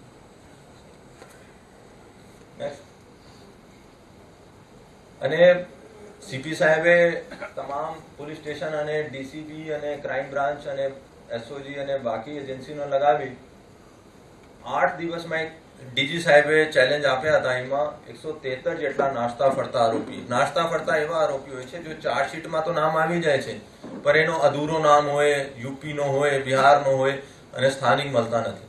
તો અમારી ઘણી બધી ટીમો બીજા સ્ટેટમાં ગઈ અને એનો આરોપીઓ પકડીને લાવે અને એનો અત્યારે બધા જેલમાં છે. અને અમે એક મહિનામાં જો ડ્રાઈવ ચાલી અને ડીજી સાહેબ અને સીપી સાહેબની કુલ મળીને 248 જેટલા આરોપીઓ પકડવામાં. અને આ રેકોર્ડ છે કે એક મહિનામાં એટલા મોટા નાસ્તા ફરતા મતલબ કે અમે બીજા સ્ટેટમાં જાય, એનો એડ્રેસ પણ ના હોય, ખોટા એડ્રેસ હોય, તો એવાનો પણ અમે પકડવામાં સફળતા મળી છે. અને જ્યારે એસઆઈટી 2 મહિના પહેલા અમદાવાદમાં એસઆઈટી બનાવી હતી, એવી રીતે સીપી સાહેબને પણ અહીંયા સ્પેશિયલ ઇન્વેસ્ટિગેશન ટીમ ટેક્સટાઇલ અને ડાયમંડનો જો ચીટિંગ થાય છે નાના કેસોમાં, એમાં એક એસઆઈટીની રચના કરવામાં આવી. એમાં સલાબતપુરા, પૂના, કતારગામ અને ઇકોનોમિક ઓફેન્સનો અધિકારી એસઆઈટીમાં મૂકવામાં આવ્યા. અને એના પછી પણ આ કુલ 12 જેટલા આરોપીઓ, આ 12 આરોપીઓ એવા છે જેને એકથી વધારે વેપારીઓ જોડે ચીટિંગ કરી છે. તો એનો પકડવામાં સુરત પોલીસનો સફળતા મળી છે અને એમાં પણ ઘણી બધી રિકવરી થઈ છે. Next cyber crime. અને સાયબર ક્રાઇમમાં પણ આ છે, આપ હવે એક સિરીઝનો સેકન્ડ પાર્ટ આવ્યા છે, જામતારા 2. પહેલા જામતારા 1 આવ્યા હતા, હવે જામતારા 2 નેટફ્લિક્સ પર છે. એમાં પણ આપ જોઈ શકો છો સૌથી વધારે ફિશિંગનો શું ચાલે છે, આપનો લોટરી લાગી છે. તો કહે છે ભાઈ પૈસા કેવી રીતે મળે કે તમે સરકારનો ધારણ મુજબ 10% કપાત કરવા પડે, તો 25 લાખ આપને એકાઉન્ટમાં આવશે, એના પહેલા 25,000 અમારે એકાઉન્ટમાં જમા કરાવી દો. અને ઘણા બધા દિખાવે છે કે મલ્ટીનેશનલ કંપનીઝનો એમ્પ્લોય, મેનેજર એમાં જમા કરાવતા હોય છે. અને જમા થાય પછી મોબાઈલ બી બંધ અને પૈસા તો ક્યાં મળશે, 25,000 ગયો. અને આ વાત સાચી છે, જો દિખાયા છે ત્યાં ઘણા બધા પેડો પર મોબાઈલ એવી રીતે લટકાવવામાં આવે અને ત્યાં ક્લાસરૂમ કોચિંગ પણ ચાલે છે કેવી રીતે સાયબર ફ્રોડ કરી શકાય. પર સુરત સિટીનો એવા સાયબર સેલનો 2 મોટા જો ગેંગ હતા જામતારાનો પકડવામાં સફળતા થઈ છે. એમાંથી 1200 જેટલા તો ગુજરાતનો વિક્ટિમ્સ હતા. જો 25,000, 10,000, 20,000 આપ પડાવી શકે છે. તો કૃપયા કરીને આપને પાસે કોઈ લોટરી અથવા કોઈ બી એવા લાભ લોભન वाला मैसेज આવે છે એનો રિસ્પોન્ડ મત કરજો. दूसरा एक हमने गैंग पकड़ा था सेक्स एक्सटोर्शन वाला. ત્યાં जो गुड़गांव के पास में जगह है वहाँ पे मेवात में, वहाँ पे बहुत एक्टिव है और उसका एमओ ऐसा रहता है कि आपको कोई अननोन नंबर से वीडियो कॉल करेगा. जैसे ही आपने वीडियो कॉल करा, सामने कोई लड़की कॉम्प्रोमाइज पोजीशन में होगी और आपका नीचे फोटो पे एकदम स्क्रीनशॉट ले लिया जाएगा और जैसे ही स्क्रीनशॉट लिया जाएगा आपको एक मैसेज आएगा. अब आपके परिवार को, आपके पूरे दोस्तों को ये फोटो या फेसबुक पे आपको अपलोड कर दी जाएगी. और कोई भी सभ्य समाजનો સદસ્ય હોય એનો બદનામીથી બચવા માટે जो भी 20-25 હજાર 50 હજાર લાખ રૂપિયા માંગતો હોય તરત જ આપી દે છે. તો કૃપયા કરીને અનનોન નંબરથી વિડીયો કોલ ઉપાડશો નહીં અને ઉપાડશો તો પછી પૈસા ભરવા માટે તૈયાર રહેજો. दूसरा है साइबर बुलिंग, साइबर स्टॉकिंग. यानी कि फेसबुक पर कोई લેડીઝનો તંગ કરતા હોય છે એવા ઘણા બધા કિસ્સાઓ અમારે ધ્યાન પર આવે છે અને અમે ઘણા બધા કેસીસ પણ દાખલ કર્યા છે. તો બધા બહેનો અહીંયા જો બી આપ ઘરે જશો તો કોઈ પણ બહેનનો, કોઈ આપનો દીકરીનો કોલેજમાં કોઈ ફોલો કરતા હોય, કોઈ સ્ટોકિંગ કરતા હોય તો તરત જ સાયબર સેલમાં આપ અરજી કરશો અને એમાં અરજદારનું નામ, એની આઈડેન્ટિટી પણ ગુપ્ત રાખવામાં આવી છે. ફેસબુક પર ફેક આઈડી બનાવવા, બદનામ કરવા અને ઘણા બધા એવા કેસ થયા છે જો સિનિયર અધિકારીને નામથી. તો કૃપયા કરીને જો આપનો અકાઉન્ટ છે આ સિક્યોર્ડ રાખજો. ઘણી વાર આપનો અનસિક્યોર્ડ મતલબ લોક કરીને જો આપનો ફ્રેન્ડ લિસ્ટમાં નથી, આ આપની ફોટોઝ જોઈ શકે નહીં. क्योंकि આ શું કરે છે, આપની ફોટોઝ ફેસબુકમાંથી ડાઉનલોડ કરે, આપને બીજા નામથી એમાં સપોઝ કરો શરદ સિંગલ _ IPS એવા એક અકાઉન્ટ બનાવી નાખે, મારી જો ફેસબુકમાં ફોટો છે આઈ મૂકી દે, પછી મેસેન્જરમાં મેસેજ કરે કે મને 25,000ની જરૂરત છે, મને 5,000ની જરૂરત છે, મને 20,000ની જરૂરત છે. અને ઘણા બધા લોકો લાગે છે કે ભાઈ કદાચ એની જરૂરત હોય તો મદદ કરતા હોય, પછી જ્યારે વધારે પડતા થાય તો ત્યારે ખબર પડે કે મારો ફેસબુક અકાઉન્ટ હેક થઈ ગયા. તો કૃપયા કરીને આપણા ફેસબુક અકાઉન્ટ જેવું છે આ લોક કરીને રાખજો. અને તમામ બેન્કિંગ અકાઉન્ટ, આજે પણ એક બહુ મોટો કૌભાંડ સીપી સાહેબની અધ્યક્ષતામાં એક ટીમ બનાવી હતી કે અહીંથી બ્લેક ટુ વ્હાઇટ કરીને જેટલા સટ્ટામાં પૈસા જઈ રહ્યા હતા ફોરેનમાં, એનો પકડવામાં પોલીસનો સફળતા મળી છે. અને એમાં 2.2 કરોડ અકાઉન્ટમાં ફ્રીઝ કર્યા છે. 75 જેટલા સિમ કાર્ડ મળ્યા છે અને એક અકાઉન્ટમાં જાણી શકો કે એમાં 1200 કરોડનો ટ્રાન્ઝેક્શન છે ફક્ત એક અકાઉન્ટમાં. તો કેટલા મોટા કૌભાંડ હતા. જો આ બેટિંગમાં પૈસા જ્યારે કેવી રીતે અહીંથી બીજા અકાઉન્ટમાં ટ્રાન્સફર થતા હતા. અને નાઇજીરિયન સ્કેમ પણ આપણે કદાચ સુન્યા હોય. એમાં પણ શું કરે છે, એક એડ આપે છે કે મહિનામાં 30,000 ઘર બેઠા બેઠા કમાઓ. કોરોનામાં બહુ એડ આવતી હતી અને એમાં શું હોય છે કે આપ અકાઉન્ટ ખોલાઓ, अकाउंट खुलाकर एनो अपनो एटीएम नो पिन, एटीएम कार्ड, पासबुक, चेकबुक बधाईनो आपो. फक्त आपनो अकाउंट आ लोगो पैसा पार करवा माटे यूज करशे, ताकि एक साथे अगर एक अकाउंट में राखशे तो જ્યારે પોલીસનો ખબર પડે તો ફ્રીઝ થઈ જાય. આ લોકો શું કરે છે, એક અકાઉન્ટમાં જ્યારે પૈસા આવે તો પછી ઇમિડિયેટ 10-20 અકાઉન્ટમાં ટ્રાન્સફર કરે, फिर પછી ત્યાંથી ફર્ધર ટ્રાન્સફર કરે અને વિથડ્રો કરવા માટે એટીએમનો યુઝ કરે. तो आपके पास डबल सिक्योरिटी બેન્કિંગ માં જેટલા બી છે આપનો બધા અકાઉન્ટ્સ મોબાઈલથી લિંક હોવા જોઈએ, તાકે આપનો અકાઉન્ટમાં कुछ भी કોઈ હેરફેર કરી રહ્યા છે, કોઈ ટ્રાય કરી રહ્યા છે યા પૈસા વિથડ્રો કરી રહ્યા છે તો ઇમિડિયેટલી આપનો મેસેજ આવશે. અને જેવી રીતે આપનો મેસેજ આવે, આપ સાયબર હેલ્પલાઇન પર જાણ કરશો તો ઇમિડિયેટલી બેન્કિંગ સેક્ટર જોડે હવે સાયબર સેલ્સનો એવા એક ટાઈઅપ છે, ઇમિડિયેટલી આ બેંકનું અકાઉન્ટ ફ્રીઝ કરવામાં આવશે. હવે હું વધારે સમય ના લેશું ક્યોંકि સીપી સાહેબનો પણ માર્ગદર્શન બાકી છે અને આપનો ઓપન ફોરમ પણ બાકી છે. અને આઈ કહેશું કે પોલીસ ઘણી બધી કામ કરતી હોય છે અને એવા આસાન નથી કે અહીંથી આપ બિહાર જશો, બંગાળ જશો અને આપ જામ તારાવાલી મૂવીમાં પણ જોઈ શકો છો કે ત્યાં કેટલી બધી લોકલ પોલીસ બહારની પોલીસનો કોઈ સપોર્ટ કરતા નથી, તો પણ એવા બડા હાર્ડ પેરામીટર્સમાં પણ cyber cell, economic offence wing અને ઘણી બધી સ્થાનિક પોલીસે આરોપીઓનો બીજા સ્ટેટથી પકડવા લાવવામાં સફળ થઈ છે. અને સુરત સિટી પોલીસનો એક રેકોર્ડ છે કે અત્યાર સુધી પિછલે 2 વર્ષમાં જ્યારે સીપી સાહેબે ચાર્જ સંભાળ્યો આજ સુધી એક પણ લૂંટ ધાડનો ગુના અનડિટેક્ટ નથી. અને તમામ ગુનામાં 100% રિકવરી પણ થઈ છે. અને તમામ જેટલા બી મોટા ગુના કોઈ છે, મર્ડર હોય, લૂંટ હોય, ધાડ હોય અથવા સાયબર ફ્રોડ હોય, ઇકોનોમિક ફ્રોડ હોય, તમામમાં ડિટેક્શન પણ થઈ છે અને રિકવરી પણ થઈ છે. અને હવે ઉમ્મીદ કરશું થોડા બહુત આપ આપણે ધંધામાં બદલાવ લાવશો અને 3% 4%ની અપેક્ષા રાખશો નહીં. ધન્યવાદ.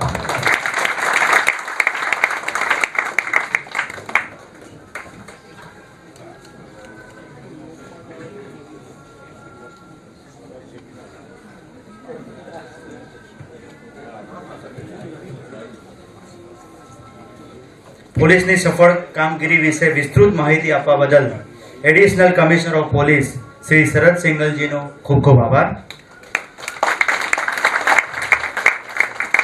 મિત્રો, આપણી વચ્ચે બીજા 4 મહાનુભાવો એવા છે કે જેને કારણે ચેમ્બર એક લેવલ પર પહોંચી છે. આજે જે પણ કંઈક તમે ચેમ્બર વિશે જાણો છો અથવા જે પણ કંઈક કામગીરી થાય છે તેમાં એમનો સિંહ ફાળો છે એવા ચેમ્બરના ભૂતપૂર્વ પ્રમુખ શ્રી મહેન્દ્રભાઈ, હું પ્લીઝ તમને સીટ પર ઊભા થવા માટે વિનંતી કરું છું. મહેન્દ્રભાઈ કાજીવાલા, ભરતભાઈ ગાંધી, BS અગ્રવાલજી અને અશોકભાઈ શાહ, આ ભૂતપૂર્વ પ્રમુખો સતત અમને માર્ગદર્શન આપતા રહે છે. આપ સૌનો પણ ખૂબ ખૂબ આભાર.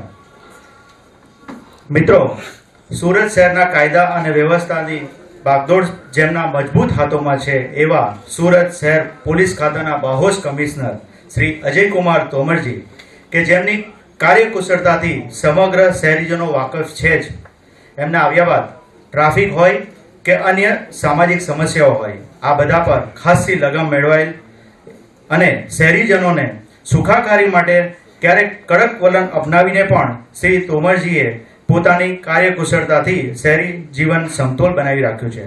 આજે તેમના સુરત અને સુરતીઓ માટેના વિચારો અને માર્ગદર્શન આપણને મળનાર છે. તો ચાલો સાંભળીએ શ્રી અજયકુમાર તોમરજીને. Welcome sir.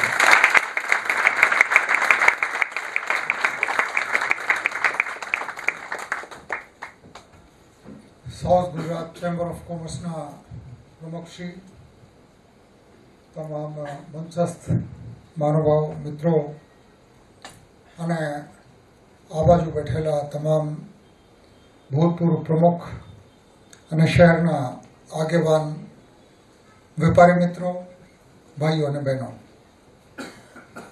હમણાં additional commissioner of police Shri Sharad સિંઘલે જે વાત કરી આમાં લગભગ સમાવેશ થઈ ગયું છે.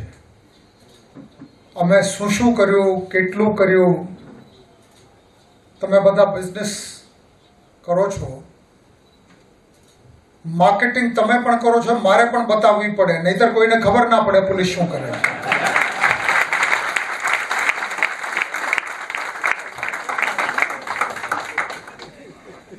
Marketing, they say, is a human activity directed at satisfying needs and wants through exchange process.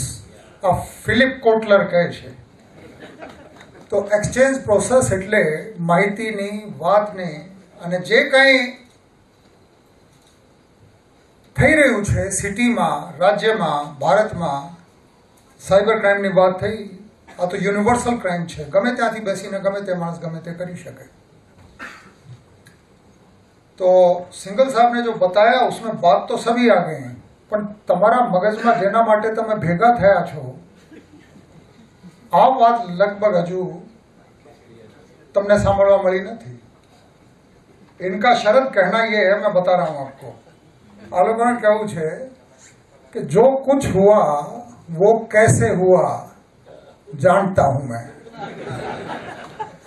जो कुछ हुआ वो कैसे हुआ जानता हूं मैं. जो कुछ नहीं हुआ वो बता क्यों नहीं हुआ।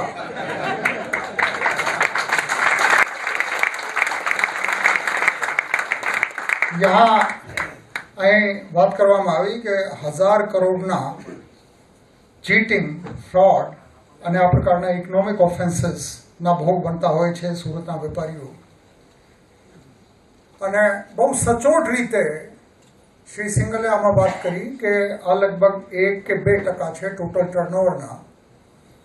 આ સમજી શકાય, પણ આજે આપણે એટલા માટે ભેગા થયા છીએ કે 1-2% ગમે તે હોય, પણ કોઈ પણ માણસની સાથે કોઈ ચીટિંગ થયું હોય, ફ્રોડ થયું હોય કે બ્રીચ ઓફ ટ્રસ્ટ થઈ હોય, આ 3 ઇકોનોમિક ઓફેન્સીસ મેઇનલી સુરતમાં જોવા મળે છે.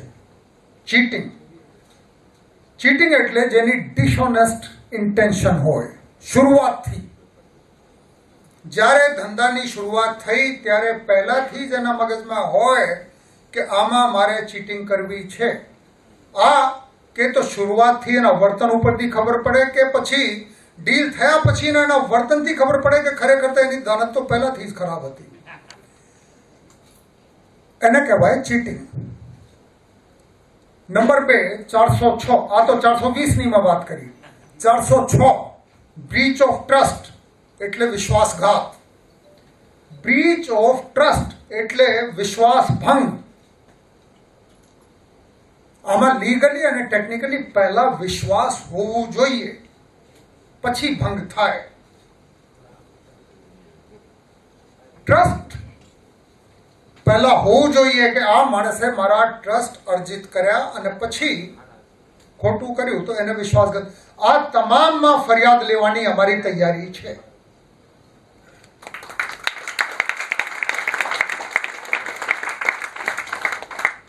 પરંતુ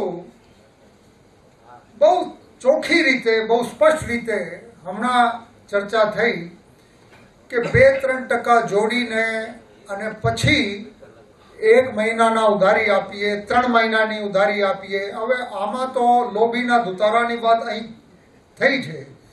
ઓલ ઓવર ઇન્ડિયામાં, આમાં તો ગુજરાતમાં પણ છે, આમ રાજસ્થાનના છે, મહારાષ્ટ્રના છે, ચેન્નઈ સુધીના છે, આ બાજુ દિલ્હી, પંજાબ, હરિયાણા, યુપી, બેંગોલ, આસામ સુધીના છે. બધાને ખબર છે કે સુરતમાં એટલી સહેલાઈથી વેપારીઓ માલ આપી દે છે, કંઈ પણ ચકાસણી કર્યા વગર, ખરાઈ કર્યા વગર. મને એમ થાય છે એક ટાઈમ હતા જ્યારે આ બધું ચાલતું હતું. સુરતની આખી ગ્રોથ ટ્રસ્ટમાંથી થયેલી છે. લોકો એકબીજાને વિશ્વાસ કરતા, એક ડાયરી લખી દીધી, એક કાગળ ઉપર લખીને આપી દીધું. આના ઉપરથી આ બધું ચાલતું હતું.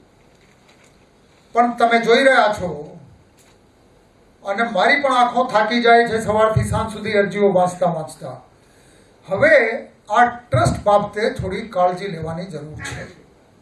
હવે તમે ગમે તે માણસ ઉપર ટ્રસ્ટ કરીને એને 20 લાખના, 50 લાખના, અને 50 લાખની પેમેન્ટ આવી નથી, બીજા 50 લાખના માલ આપી દીધા, અને બાજુવાળાનો ટર્નઓવર જોઈને ઓહો એને એટલો વેચી નાખ્યા, ચલો હું વેચી નાખું. પેમેન્ટ આવશે કે નહીં, આ વસ્તુ તમારે પહેલાથી હવે ધ્યાનમાં લેવાની જરૂર છે.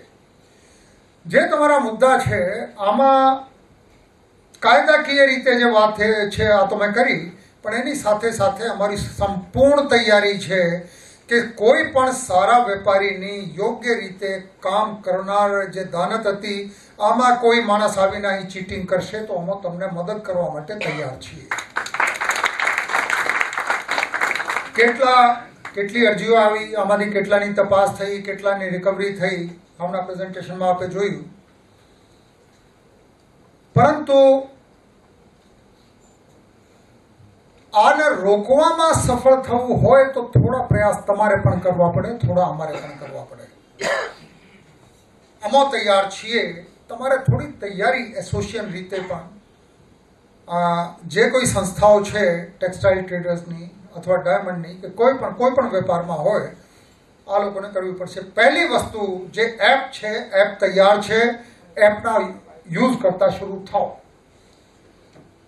અત્યાર સુધી કેટલા લોકો વાપરતા શરૂ થયા? અહીં આપને ખબર છે તમામને કે એપ છે? કોઈને ખબર છે? હાથ ઉભા કરો તો મને ખબર પડે. એકને ખબર છે. Now this is very very poor marketing. આમાં આપણે मेहनत करनी पड़શે। विरजित, ये ऐप के बारे में तात्कालिक सभी को माहिती देनी है। Online marketing, chamber of commerce के थ्रू, फोस्टा के थ्रू, जो टेक्सटाइल एसोसिएशन है उन सभी के थ्रू ये माहिती सब तक पहुंचनी चाहिए।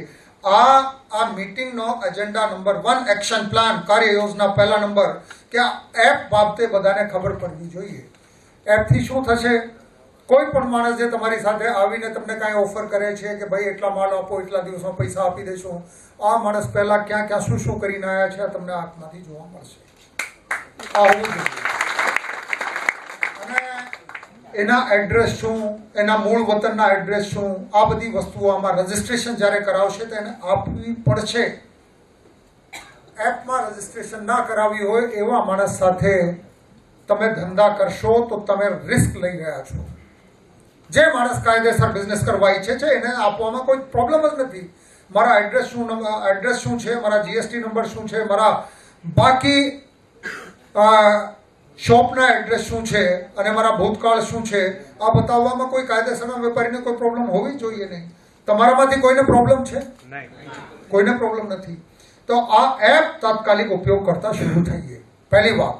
નંબર 2 કે 25 લાખ સુધીની અને સામાન્ય પ્રકારની જે ફરિયાદો છે આ તમામ અમારા પુણા, સારોલી, સલાબતપુરા, ખટોદરા, મહીધરપુરા અને આ 4-5 મુખ્ય પોલીસ સ્ટેશનો જેમાં આ પ્રકારની માર્કેટો વધારે છે આ બધાની સાથે અમારી વિગતવાર ચર્ચા થઈ ગઈ છે। આ લોકો તમારી અરજી લેશે। હવે અરજી લેશે, એક જૂની પરંપરા છે, હું પેટ છૂટી વાત કરવા ઈચ્છું છું। Now we know each other rather very closely. Police station में आप जाते हैं कि मेरा 50 लाख की पेमेंट फंसी हुई है। पेमेंट निकलने का काम रिकवरी एजेंट का काम पुलिस का नहीं है। वो सिविल एक ब्रीच ऑफ एग्रीमेंट हो सकती है, ब्रीच ऑफ कॉन्ट्रैक्ट हो सकती है, ब्रीच ऑफ ट्रस्ट नहीं। ट्रस्ट માટે પહેલા ટ્રસ્ટ હોવું જોઈએ, પછી આમાં બ્રીચ થાય। જે જૂના સમયથી ઓલ ઓવર ઇન્ડિયામાં થતી રહી છે વાત, અને જેમાં હાઈકોર્ટ ને સુપ્રીમ કોર્ટે બહુ સખત રીતે ટકોર કરી છે કેટલા કેસોમાં કે આ વસ્તુને પહેલા તમે ક્રિમિનલ કેસમાં કન્વર્ટ કરી નાખો અને પછી બંને પક્ષોને બોલાવો અને પછી જેમ દરેક ફિલ્ડમાં કોઈ પણ ફિલ્ડ હોય દુનિયામાં, ધાર્મિક ફિલ્ડમાં પણ 2-4-5% લોકો આ પ્રકારના હોય છે જેને પોતાના સ્વાર્થ જ દરેક જગ્યાએ દેખાય। પછી આ માણસ કે ચલો તમારી 50 લાખની પેમેન્ટ છે, આમાંથી 40 લાખ તમને કરાવી દઉં, 10 લાખ મારા। એવું બનતું હતું કે નતું બનતું? આ કેન્સર છે, આ પોલીસને પતાવી નાખે। નહીંતર તમે એક કલ્પના કરો કે પોલીસથી વધારે કોઈ કામ કરતા ડિપાર્ટમેન્ટ તમને દેખાય છે? કોરોનામાં જોયા, બાકી બધાને ઘરે રાખતા હતા, અમે તો રોડ ઉપર ઊભા રહેતા હતા, બાકી બધા અંદર રહે। અમારા જાનના જોખમે પોલીસના માણસો, અધિકારીઓ બધા ફરતા હતા દિવસ રાત્રિ, સમરસમાં હતા, હોસ્પિટલમાં હતા, કોર્ટની કામગીરી, મોટા ભાગે બધા ડિપાર્ટમેન્ટો બંધ હતા અને પોલીસ કામગીરી કરતી હતી। અત્યારે નવરાત્રી છે, નવરાત્રીમાં આખા દિવસ કામ કરીએ, ગુનાની તપાસ કરીએ, આ પ્રકારની મિટિંગો કરીએ અને પછી હવે રાત્રે નવરાત્રીના ટાઈમે તમામ અધિકારીઓને હું પણ હવે જઈને જોઈશ કે કોઈ બેન દીકરીની છેડતી ના થાય, કોઈ વાહન ચોરી ના થાય, આમ ના થાય, તેમ ના થાય। અને આ નવરાત્રીમાં પહેલું નથી, થોડા દિવસ પહેલા ગણેશ ઉત્સવમાં બધા દિવસ રાત્રિ આ કામમાં હતા, પછી કોઈ બંદોબસ્ત આવી ગયા, આમાં હતા, હવે દશેરા આવી જશે, દશેરા પછી ઈદ આવી જશે, પછી દિવાળી આવી જશે। આમાં 24 કલાક કામ સતત કરવા હોવા છતાં રજા, અઠવાડિક રજા મને યાદ નથી મેં છેલ્લી રજા ક્યારે લીધી। આ તમારી તાળી માટે કે સહાનુભૂતિ માટે નહીં, અને આ મારી એકલાની વાર્તા નથી, આ લગભગ આ તમામ અધિકારીઓને એવી રીતે છે। અમારા ઘર પરિવારના કોઈ પ્રસંગ મેં ક્યારે છેલ્લે અટેન્ડ કર્યા હોય મને આ યાદ નથી। મોટા ભાગના મિત્રો, સગા સંબંધીઓ બધા તૂટ-ફૂટ થઈ ગયા। હવે તો સગા સંબંધીઓ તમે જ છો જેટલા છો, કેમ કે તમારી સાથે દિવસ રાત્રિ પસાર થાય છે। પોલીસ ડિપાર્ટમેન્ટમાં બધા લોકો એવી રીતે કામ કરતા હોય છે, તોય બધા લોકો કોઈ ગંદા ડિપાર્ટમેન્ટ કયું આની ગણતરી થાય તો પોલીસના નામ તો સૌથી પહેલા આવે। ભાઈ પોલીસથી બચીને રહેવાનું, પોલીસથી છેટા રહેવાનું। પોલીસ સ્ટેશનના પગથિયા, ઘણા લોકો મને આવીને કહે સાહેબ આ દિવસ સુધીમાં તમારા ઓફિસના પગથિયા નહોતા ચડ્યા. મેં કહ્યું, તમે બધે જાઓ છો ને આ તો પવિત્ર જગ્યા છે, અહીં તો લોકોના દુઃખ દૂર થાય છે, અહીં તો અભયદાન મળે છે. અભયદાન તો મોટી તો કોઈ અભયદાન હોતું નથી, કોઈ બીજા દાન હોતા નથી. તો પોલીસ ડિપાર્ટમેન્ટની કામગીરી એટલી સારી, પરંતુ જે કેન્સરસ ગ્રોથની મેં વાત કરી કે લાવો તમારા એટલા ટકા ને મારી ટકાવારી એટલી, આ ધંધા બંધ કરવા માટે હું જજુમી રહ્યો છું 2 વર્ષથી. અને મારી જેમ ઘણા બધા અધિકારીઓ જજુમ્યા, હું એકલો નથી. શરદ સિંઘલ અમારા ટીમના બહુ ક્રિટિકલ મેમ્બર છે અને બહુ આનંદી સ્વભાવના છે. આ બધી વસ્તુઓના માટે મને જવાબદાર ઠેરવતા હતા. સીપી સાહેબના કરવાથી આમ થયું ને સીપી સાહેબે કીધું તો અમે આમ કર્યું. હવે આ લોકો શું સમજે છે કે એટલા બધા કામ કરીને આપ્યા અને મારા કામ નથી કરતા તો સીપી સાહેબ જ નહીં કરતા હોય.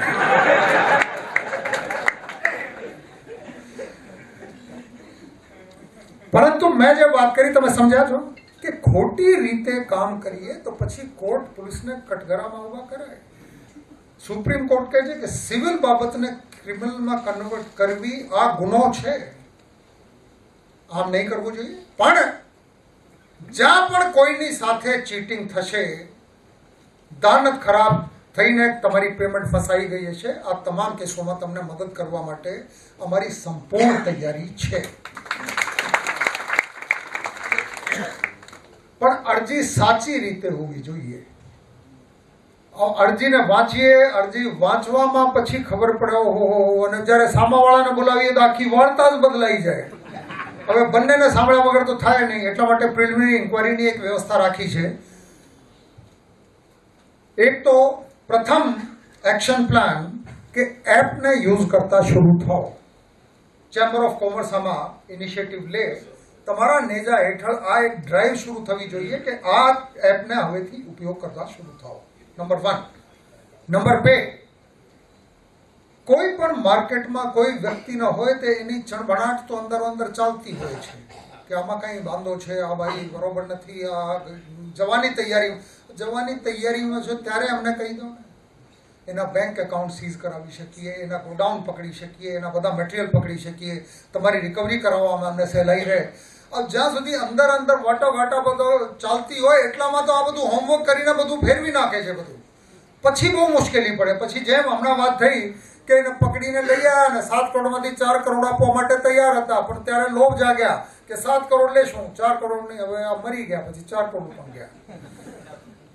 2 વસ્તુઓ છે. એક તો લોભ અને બીજું જે વાત એડિશનલ સીપી સાહેબે કરી, સાયબર ક્રાઇમ. સાયબર ક્રાઇમના પોટેન્શિયલ વિક્ટિમ આપણે બધા છીએ. આમાં ચીટિંગ થાય, આમાં સોશિયલ એન્જિનિયરિંગ થાય, આમાં તમારા ઓટીપી લઈને ફ્રોડ કરાય, આમાં જેની બાબતે લગભગ કોઈ ખુલ્લા બોલતા નથી. હું તમારી સાથે બિલકુલ ઓપનલી વાત કરું છું. સેક્સટોર્શનના કેસીસ એટલા વધી રહ્યા છે કે તમારા ચેમ્બર સાથે સંકળાયેલા ઓછામાં ઓછા 6 લોકોને મેં મદદ કરી છે. આમાં ઈચ્છતા નથી અને બધા સન્માનનીય લોકો છે. થોડુંક ડિસિપ્લિન રાખવાની જરૂર છે. વિડીયો કોલ લેતા નહીં.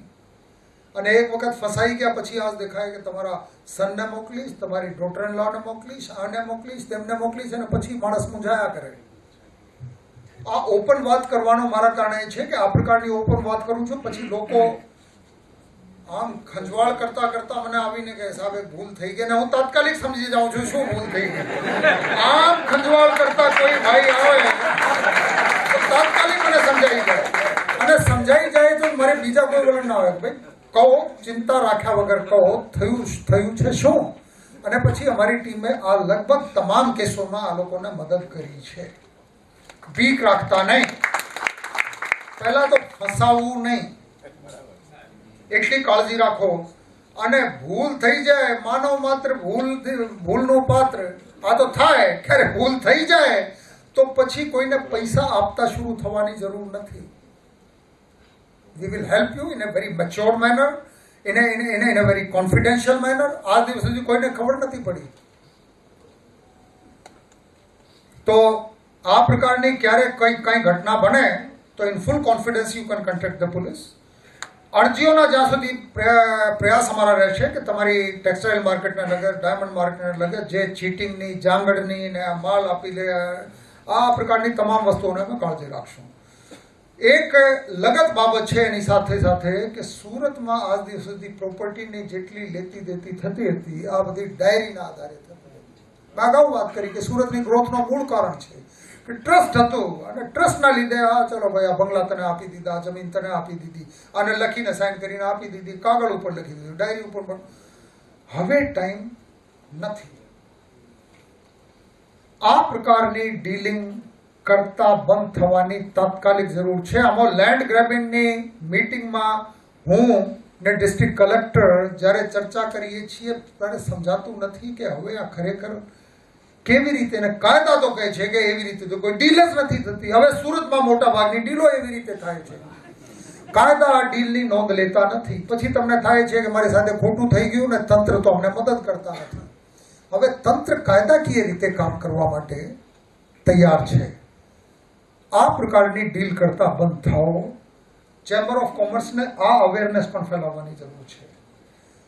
કાચી પાકી પાવર ઓફ અટર્ની ને સાટા ખત અને સાટા ખત પછી બાના ખત અને ગમે તે લખીને આપી દીધા ને ચાલો આ પ્રોપર્ટી તારી ને એટલા આ પ્રોપર્ટી આટા પાટા શું કહે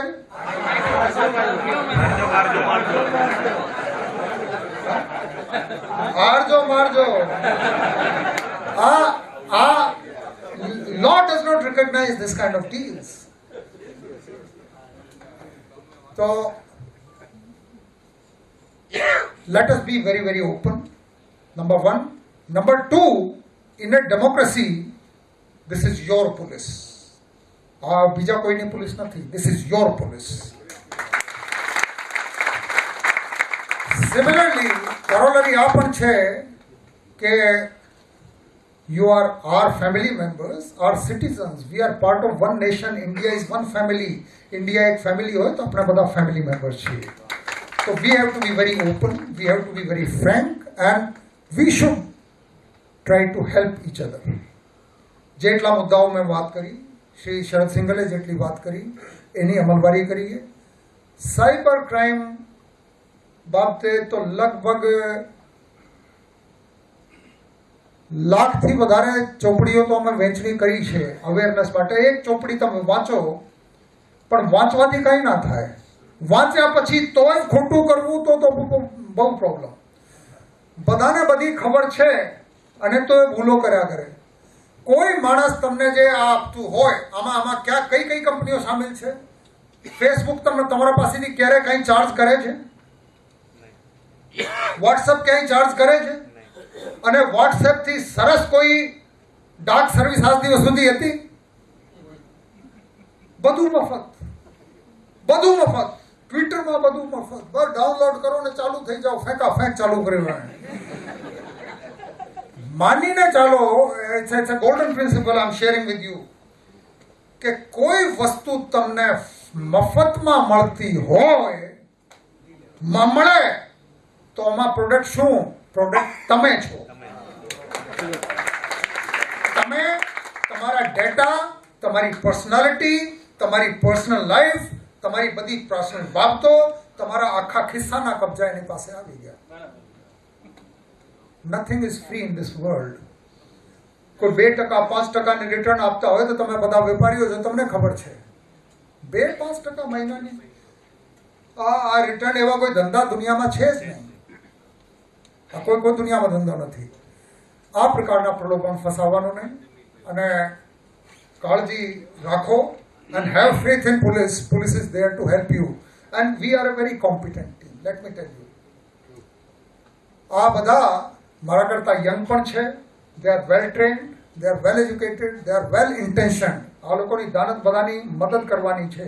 એઝ અ ટીમ અમે દરરોજ સવારે જ્યારે મળીએ છીએ અમારા મિશન એક જ છે કે લેટ અસ સી આજે કેટલા લોકોની મદદ કરીએ. અને આમાં કોઈ અપવાદ સ્વરૂપ કોઈ વર્તન કે કોઈ વાત તમને ક્યારે જાણવા મળે, please come and share with us. હર સિસ્ટમ में ઇમ્પ્રુવમેન્ટની ગુંજાઈશ તો હોય છે, ઇમ્પ્રુવમેન્ટની શક્યતા હોય છે. We are not perfect. દાનત અમારી સારી છે. The team is dedicated to serve you in the best possible manner. પણ ક્યારે કોઈ અપવાદ સ્વરૂપ વસ્તુ જાણવા મળે તો મૂંગે મોઢે આમ વિચારીને નહીં કે સીપી સાહેબ ત્યાં તો વાત તો બહુ સારી સારી કરતા હતા ને તો પોલીસ તો આમ કરે છે. Please don't believe that we know everything.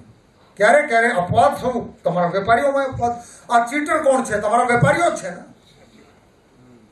તો આ પ્રકારના બ્લેક શીપ દરેક જગ્યા હોય છે. અમારામાંથી કોઈ માણસ ખોટું કરતા હોય, જાણી જોઈને ખોટું કરતા હોય, કોઈના શોષણ કરતા હોય, કોઈને દબાવવાના પ્રયાસ કરતા હોય કે ગેરલાભ લેવાના પ્રયાસ કરતા હોય કોઈ કેસના કે કોઈ અરજીના, please do not tolerate it, don't give in to other. आप कंसर्न पीआई को बात करो, ACP, DCP, additional CP and even my office is open. I meet almost everybody. कोई भी मुझसे मिलना चाहता है मैं मिलता हूँ. I wish you all a very happy time. जे कंप्लेंट्स कोई होय का अरजी होय તો ચેમ્બર ઓફ કોમર્સ મારફતે આજની આ મીટિંગનો હવાલો આપીને તમે આપશો, અમારા સુધી પહોંચાડશો. સિસ્ટમિક ફ્લોઝ ઘણા બધા હોય છે, તંત્રની નાની મોટી નબળાઈઓ હોય છે, તમારા અમારા સંકલનમાં કોક જગ્યાએ ગેપ હોઈ શકે. આ બધાને પૂરવામાં અમો પણ ટ્રાય કરી રહ્યા છે. તમે હેલ્પ કરો. આ બધું લખીને આપશો તો અમે પ્રયાસ કરીશું કે સારામાં સારી કામગીરી તમારી મદદ કરવા માટે થાય. પણ હેવ ફેથ.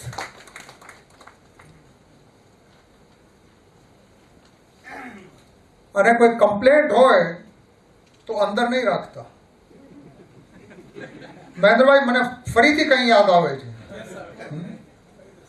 ફકત રેશમ સી ગાંઠે થી જરા સા ખોલ લેતે તુમ. शरद क्षमाओ मत, ध्यान से सुनो. फकत रेशम सी गांठें थी जरा सा खोल लेते तुम. अगर दिल में शिकायत थी तो मुंह से बोल देते तुम.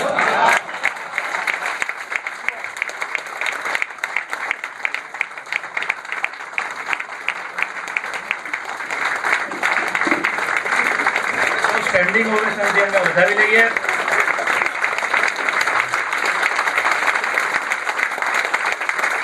ખૂબ જ સરળ વાત કરી એમને.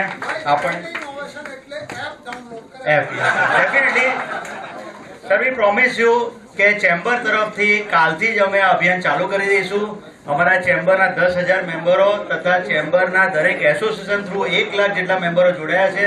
એમને અમે સોશિયલ મીડિયા થ્રુ અમે આ બધી ડિટેલ્સ આપીશું. હા, ડેફિનેટલી આપણે ઓપન ફોરમમાં લઈ લઈએ. ચોક્કસ આપણે ડેફિનેટલી લઈ લઈએ. સાહેબે ખૂબ જ સરસ વાત કરી કે 24 કલાક 365 દિવસ સતત કાર્યરત રહે છે. બધા ડિપાર્ટમેન્ટ કદાચ બંધ હોય પણ પોલીસ એક એવું ડિપાર્ટમેન્ટ છે જે સતત કાર્ય કરે છે. મિત્રો, આપણે ઓપન ફોરમ લઈ રહ્યા છે અને ત્યાર પછી ભોજનની પણ વ્યવસ્થા છે. તો હવે ખૂબ જ ટૂંક સમયમાં આપણે કાર્યક્રમ બતાવીશું. હું ઓપન ફોરમ માટે આપણા કન્વેનર અને ગ્રુપ ચેરમેન શ્રી દીપકભાઈ શેટવાળાની વિનંતી કરું છું. નમસ્કાર. સમય ઘણો થઈ ગયો છે, 8 વાગી ગયા છે, પણ આ વખતે છતાં અહીંયા થોડા પ્રશ્નો લેવાની કોશિશ કરીશું અને પછી આપણે ફેલિસિટેશનનો ડોર રાખીશું એસોસિએશન તરફથી. તો જે કોઈને પ્રશ્ન પૂછવા હોય તો આ ફ્લોર ઓપન થાય છે. હા, બોલો સોની સર. માઇક આપો એમને. પ્રશ્ન ટૂંકમાં જ લેજો, આગળ પાછળની બહુ પૂર્વ ભૂમિકા નહીં બાંધશું પ્લીઝ. ભારતીય સોની સમાજ તરફથી શરદભાઈ જે મને રજૂઆત કરી એમાં એક સુધારો સૂચવું છું સાહેબ. ટેક્સટાઇલ એપ જે બહાર પાડી આપે, ટેક્સટાઇલ એપ એમ એવી રીતે જ્વેલરી અંદર જો સમાવી લે તો જો 411 412 કલમ જે છે 411 412 એની માટે આધાર કાર્ડ વેપારી અને ગ્રાહક બેઓને સરળતા રહી શકે. ગ્રાહકનો ફોટો પણ અંદર એડ કરી શકે. બીજું જે ડુપ્લિકેટ હોલમાર્ક સેન્ટરો છે એની પણ માહિતી મળી જાય એપ ડાઉનલોડ કરવાથી. ત્રીજું સાહેબ, આ આઈડિયા આપનો બહુ સરસ છે, પણ તમારા મગજમાં જે કંઈ વાત છે એને બરોબર વ્યવસ્થિત રીતે લખીને ચોક્કસ ઇકોનોમિક ઓફેન્સ સેલમાં કે એડિશનલ સીપી સિંગલ સાહેબને રૂબરૂ ચોક્કસ પ્લીઝ. નેક્સ્ટ. હા, બોલો ફિરોઝભાઈ. ટૂંકમાં એકદમ.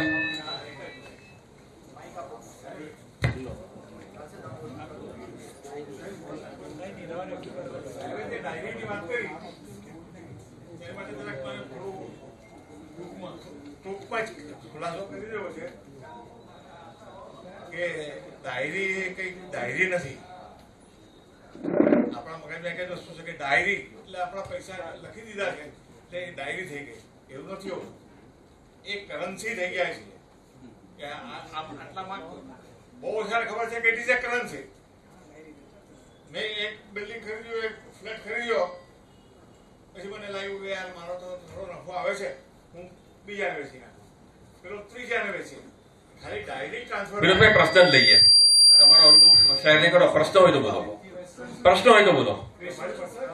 પ્રશ્ન કોઈ સવાલ છે તમારે? ભાઈ આ ડાયરી તો હું 2 વર્ષથી જોઈ રહ્યો છું કે ડાયરી શું છે. આપણો કોઈ પ્રશ્ન છે? બસ હા, અશોક પૈસા પ્લીઝ. નેક્સ્ટ અશોક પૈસા. Sir, congratulations for this wonderful app. Just it is a humble suggestion. Okay, there are some thoughts in this, apart from this economic offense, but in the security, housekeeping, घर जो नौकर, એના માટે પણ જોઈએ કે app છે, છે તો બહુ સિટીઝન પોર્ટલ છે. Citizen portal. તમારે ઘરમાં કોઈ નોકર રાખવું હોય તો આ પોર્ટલ ઉપર એની ફોટો એના બેકઅપ છે. અને सुवेरा अभी खाना खाने के बाद इनको 5 मिनट में पूरा लिख के दे देना. આજે જઈને જુઓ આ બધી વ્યવસ્થા ગોઠવેલી છે.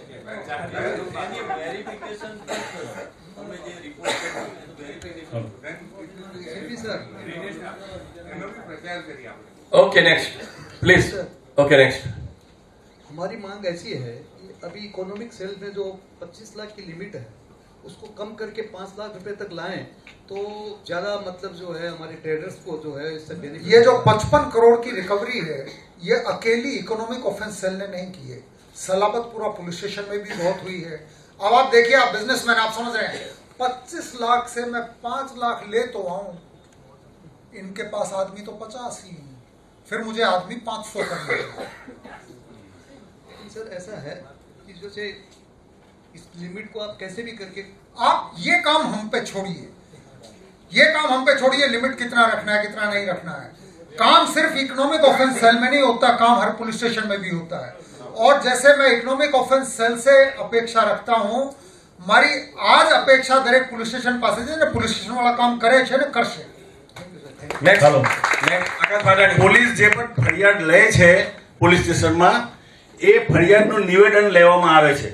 એ નિવેદનની નકલ કોઈ દિવસ ફરિયાદીને આપવામાં આવતી નથી અને એવું કહેવામાં આવે છે કે આરટીઆઈ થ્રુ તમારે મેળવી લેવાની રહેશે. બરાબર. હવે નિવેદન લીધા પછી કાયદેસરના નિકાલની સમય રસીદ આપવાની હોય છે.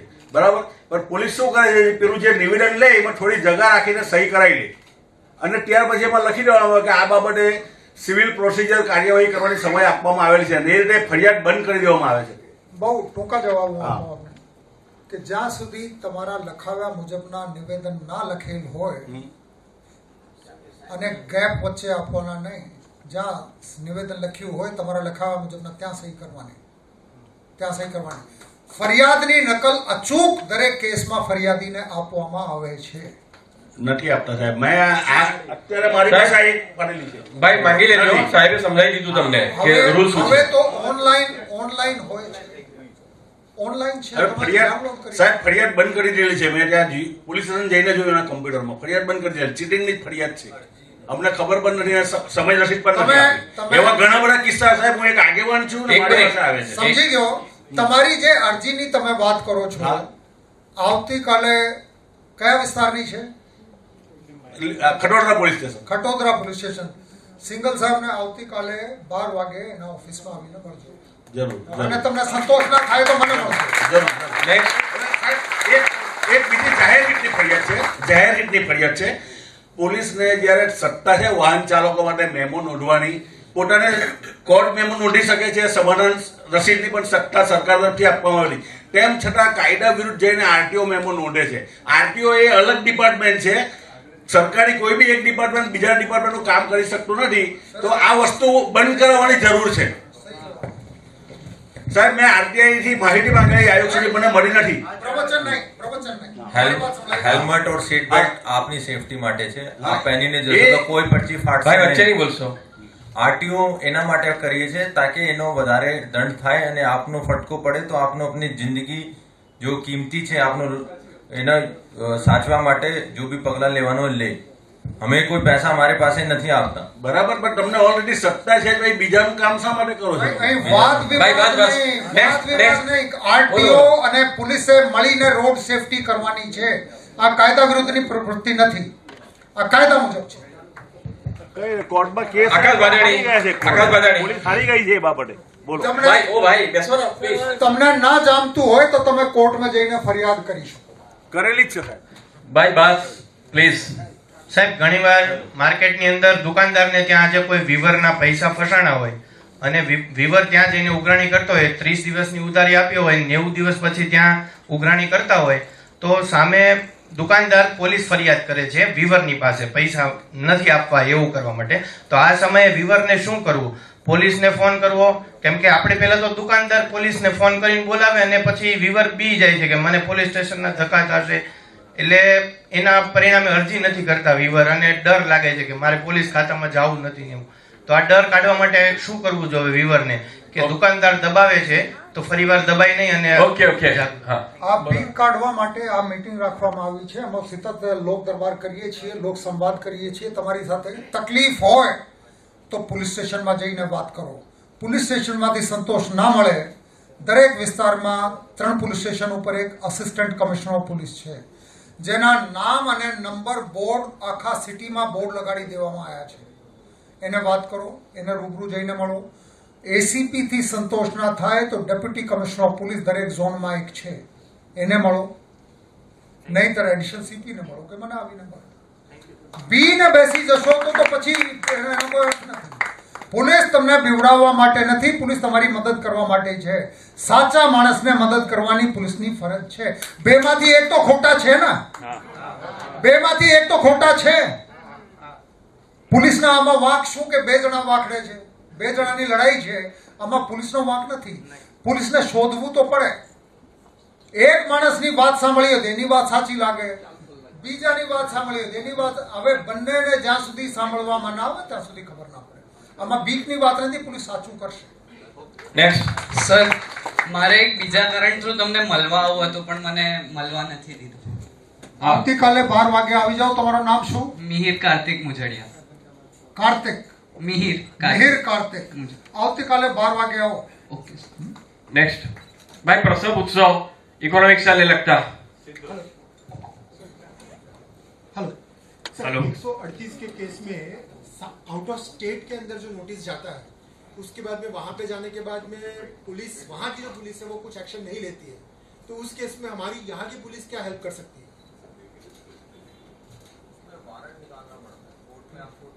कोर्ट में अर्जी करनी पड़ेगी. कोर्ट ने वारंट निकाल दिया, वो वारंट ऑलरेडी वहां की पुलिस पे जा चुके हैं, आउट ऑफ स्टेट की पुलिस के अंदर, लेकिन वहां की पुलिस कुछ एक्शन नहीं लेती है और बोलते हैं कि हमको मिला नहीं, जबकि वो वहां पे है. और कभी कभी तो ये भी हुआ है कि ये हमारा एरिया का नहीं है, आप वहां पे भेजो, वहां का नहीं है, यहाँ पे भेजो. तो इट्स लाइक आप कोर्ट को ये जिस कोर्ट ने वारंट इशू किया है कोर्ट को बताओ. कोर्ट ऐसा नहीं होता. इसमें क्या है, जिस पुलिस स्टेशन में आपने दाखिल किया होगा उसके किसी हेड कांस्टेबल को वारंट की बजवनी के लिए दिया जाता है, दूसरे स्टेट वाले के पे नहीं जाता है. आप चेक कर लेना, कुछ गलती हुई. दूसरे स्टेट में हमको नोटिस भेजने के लिए कहा हुआ है, तो हमने आप एग्जैक्टली क्या सिचुएशन है वो सारी चीज लिख के लाके आपके एरिया के जो डीसीपी हैं उनको मिली जाती है. Thank you sir. છેલ્લા બે પ્રશ્નો હવે છેલ્લા બે પ્રશ્ન.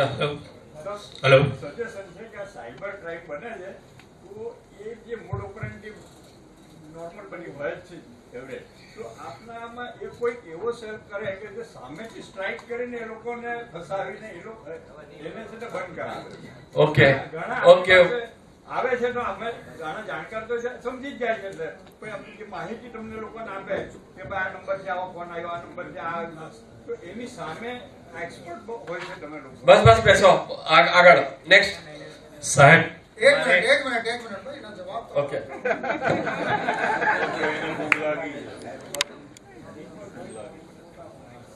પ્રી પ્રિએમ્પ્ટિવ કામ हम बहुत करते हैं. સામેથી જેને પકડીએ છીએ આના ઉપર તમારા ધ્યાન જતા નથી. ઘણા બધાને સામેથી પકડીએ છીએ, પણ મારી રિક્વેસ્ટ છે કે તમે બધા પણ તકેદારી રાખો. ફસાવો છો શું કામ? ફસાવાનું જ નહીં ને, બહુ સરળ છે. અમારી એક ચોપડી છે, ચોપડી લેકે આવ્યો કે ભાઈ અમે માહિતી આપીએ ને એમ એવી કોઈ સિસ્ટમ કે અમે કહીએ એમ એ જગ્યાએ આ નંબર ફોટા આવેલો એમ હા cyber cell Surat city cyber cell Athwa lines મોટું બોર્ડ મારેલું છે.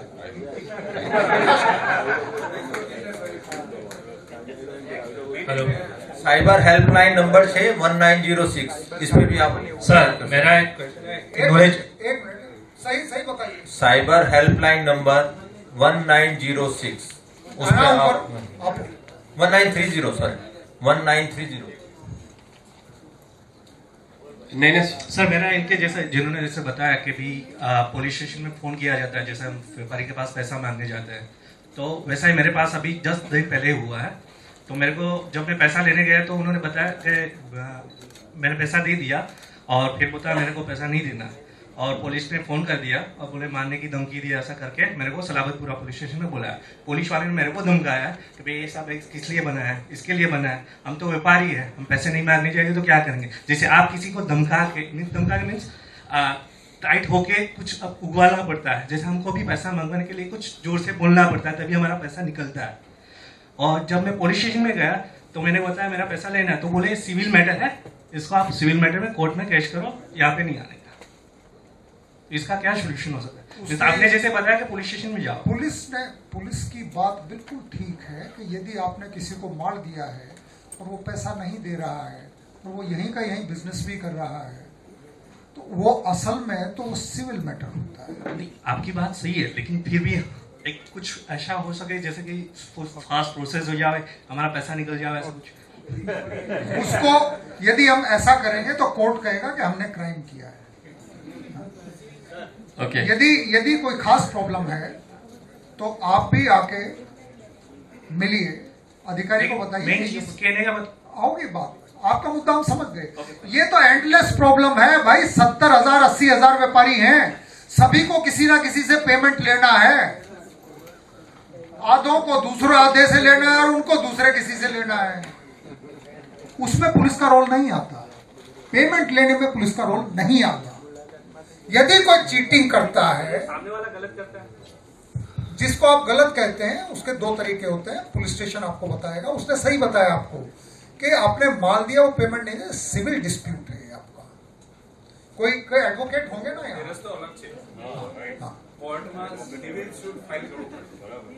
डेनिस पच्चीकर.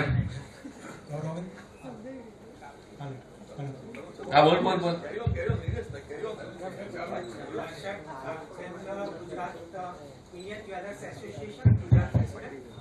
सर, आप गौरविंद कमिश्नर साहब, एक खास आपने आगे में भी हमारे ज्वेलर्स, सभी ज्वेलर्स एसोसिएशन से मीटिंग हर दिवाली के त्यौहार पे की है, क्योंकि दिवाली के टाइम पे सबसे सॉफ्ट टारगेट ज्वेलर्स होते हैं.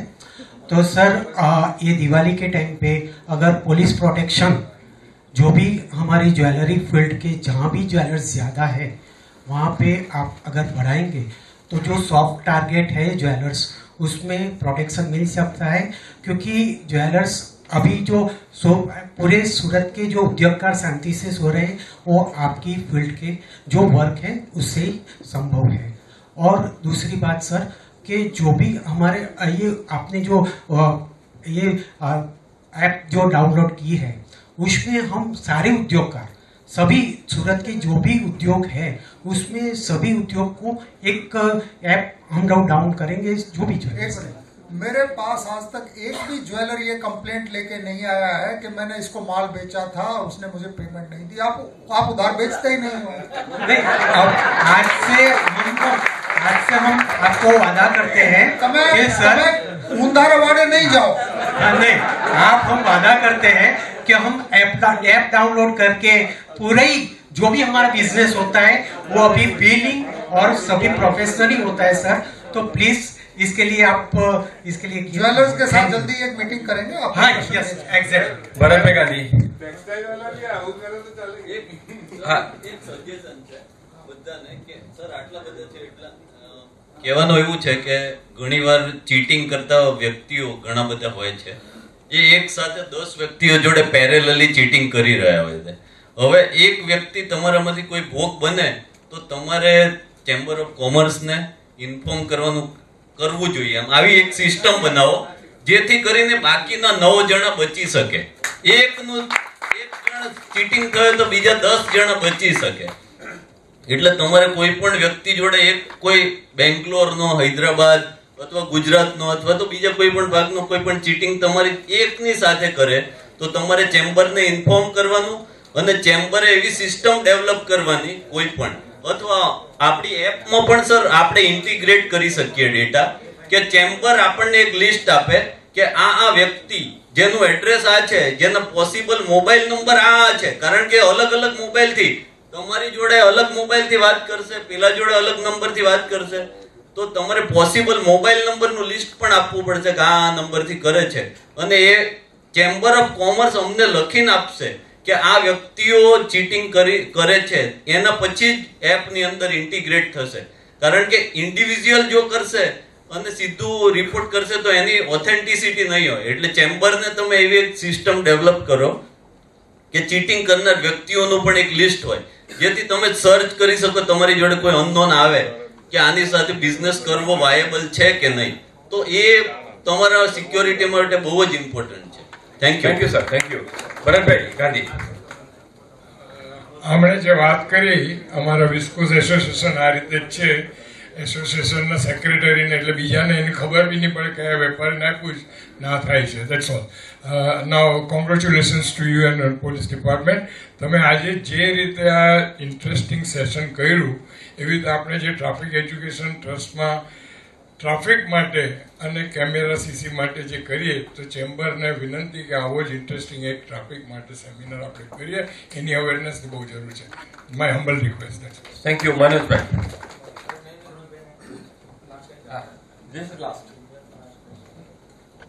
नमस्ते सर. सर अभी जो चीटिंग वगैरह होती है वो तो 1% 2% वाले ही होते हैं. बाकी कुछ जैसे अभी 2 बंदों ने ऐसे बताया कि मैं पैसे मांगने जाता तो बोलता है मेरे पास पैसे नहीं है.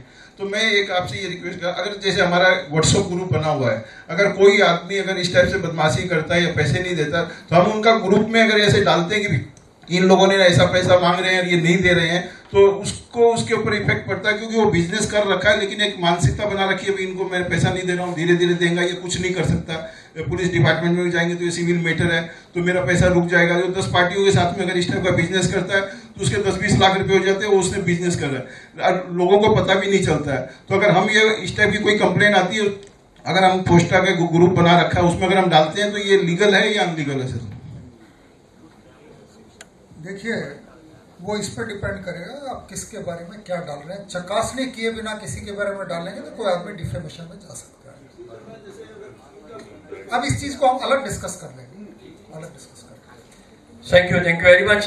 હવે આપણે સર ફેલિસિટેશન અમારા એસોસિએશનના મેમ્બરો કરવા માંગે છે. અશોકભાઈ જીરાવાળાને હું અહીંયા સ્ટેજ પર આમંત્રિત કરું છું. એમને ટેક્સટાઇલ ઇન્ડસ્ટ્રીના ઉદ્યોગકારોને જે ફાયદો થયો છે પોલીસની કામગીરીથી એ બાબતમાં થોડીક વાતો કરશે ટૂંકમાં.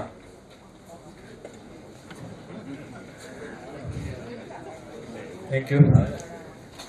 આજના સફળ સેશનની અંદર આપણા ચેમ્બરના પ્રમુખ ભાઈ શ્રી હિમાંશુભાઈ અને આપણા ખાસ કરીને આ માર્ગદર્શન માટે એક સારી એવી માહિતી આપને પ્રોવાઈડ કરી અને આપને નીડર બનવા માટે, ભયમુક્ત બનવા માટે માનનીય કમિશનર શ્રીએ જે આપને આહવાન કર્યું એ બદલ કમિશનર સાહેબ અને સિંગલ સાહેબ તમામને તમારી ટીમને અમે આવકારીએ છીએ. ખાસ કરીને હું 2 વાત કહેવા માટે ઊભો થયો છું કારણ કે વર્ષોથી આ ફોગવા અને ફોસ્ટા, ફોગવા એટલે federation of Gujarat viewer association, જેમાં 35 થી 40 હજાર વ્યુઅર્સો કામ કરી રહ્યા છે, અને ફોસ્ટા એટલે ફેડરેશન ઓફ સુરત ટેક્સટાઇલ, મતલબ આ એ દુકાનદારોનું એસોસિએશન છે જેની અંદર દુકાનદારો બધા ટ્રેડર્સો જોડાયેલા છે. ખાસ કરીને જે આ બંને કડી છે એની અંદર જે બનાવો બની રહ્યા છે એ આજથી સાહેબ હું કહેવા માંગીશ, સતીશ શર્મા હતા આઈ થિંક ત્યારે એક જાહેરનામું બહાર પાડેલું કે દરેક વેપારીઓએ પોતાનો બાયોડેટા પોલીસમાં રજીસ્ટર્ડ કરવો, અને એમાં હાઈકોર્ટમાં પિટિશન પણ દાખલ કરવામાં આવી અને છેલ્લે આપણી અધિકારીઓની પ્રશાસનની જીત થઈ. સાહેબ આજે આપણે જે એપ કરી છે, હું એવું માનું છું કે કોઈ ચેમ્બર એને વેપારીઓને ફોર્સ કરી શકે એવું માનતો નથી, કારણ કે એવું પોસિબલ નથી. પણ ફોસ્ટા એકલા હાથે પણ નથી કરી શકે. જો આપ આનું જાહેરનામું બહાર પાડશો તો તમામ વેપારીઓ આની અંદર જોડાશે એપની અંદર, અન્યથા એની જે પોતાની પહેચાન છે એ આજ દિન સુધી આપી નથી. એ આપવા માટે ગભરાય છે, વેપાર કરવો છે પણ એ આપતા નથી. જો એક જાહેરનામું બહાર પડે તો હું એવું માનું છું કે બધા જ વેપારીઓમાં રજીસ્ટર્ડ થાય, અને જો રજીસ્ટર્ડ થશે તો જ વ્યુઅર્સને ખબર પડશે કે આ વેપારી આની અંદર નોટ છે. સાહેબ આપનું સ્વાગત કરવાનું છે. આપની જે કામગીરી કરી સાહેબ, એક જ મિનિટ સાહેબ, ખાસ કરીને એક ઐતિહાસિક ઘટના સાહેબ આપનું કહેવા માંગુ. આપ સૌ શાંતિથી થોડી વાર 2 મિનિટ બેસો, કારણ કે બધા જ વ્યુઅર્સ અહીંયા આવ્યા છે. ખાસ કરીને એક જ મિનિટ, જે કામગીરી આપણે અભિનંદન આપવા માટે પોલીસને ભેગા થયા છીએ, તમામ પાછળ વ્યુઅર્સો છે કે જે ગ્લોબલની અંદર અત્યાર સુધીના ઇતિહાસમાં પહેલી વાર એટલી મોટી માત્રામાં રિકવરી થઈ છે. 20% થી 25% જે રિકવરી થઈ છે એ માનનીય સીપી સાહેબને, એમની ઇન્કોસેલની ટીમને આપણે આભારી છીએ. એટલા માટે આપણે સ્વાગત કરવા માંગીએ છીએ. સાહેબ 2 મિનિટ આપના બધા જ અધિકારીઓને અમે મોમેન્ટો સાથે સ્વાગત કરવા માંગીએ છીએ. આભાર. આવો ભાઈ, ટીમ આવો. અરવિંદભાઈ ધામેલિયા, મંજી વિરાની, સુરેશભાઈ શેખવાલિયા, संजय देसाई, भावेश जड़फिया, उसके लिए मैं खड़ा हुआ था, लेकिन वो एप्लीकेशन नहीं, बाकी लोगों को पाछो करे सो उसमें फोकवा फोस्टा एसोसिएशन के मेंबर्स को भी ऐड, हाँ ऐड करें तो उससे क्या होगा. हाँ बोल देते हैं, अभी बोल देते हैं. हाँ हाँ उनको अलग से बोलते हैं, सिंगल साहब को बोल देते हैं. हाँ वो सिंगल साहब को ही बोलते हैं.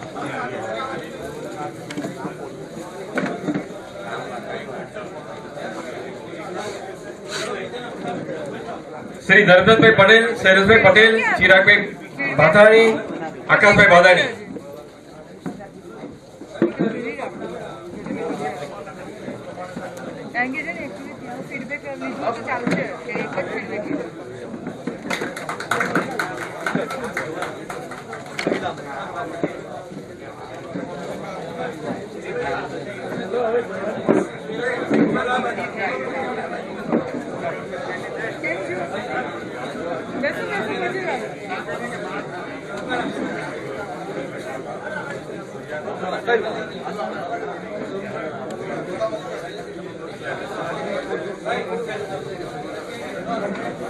નીચે ભોજનની વ્યવસ્થા છે, બધા ભોજન લઈને જજો.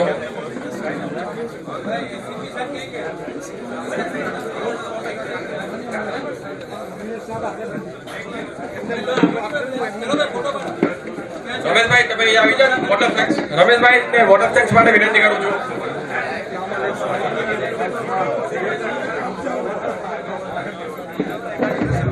સૌનો ખૂબ ખૂબ આભાર. Thank you very much. Thank you very much sir. Especially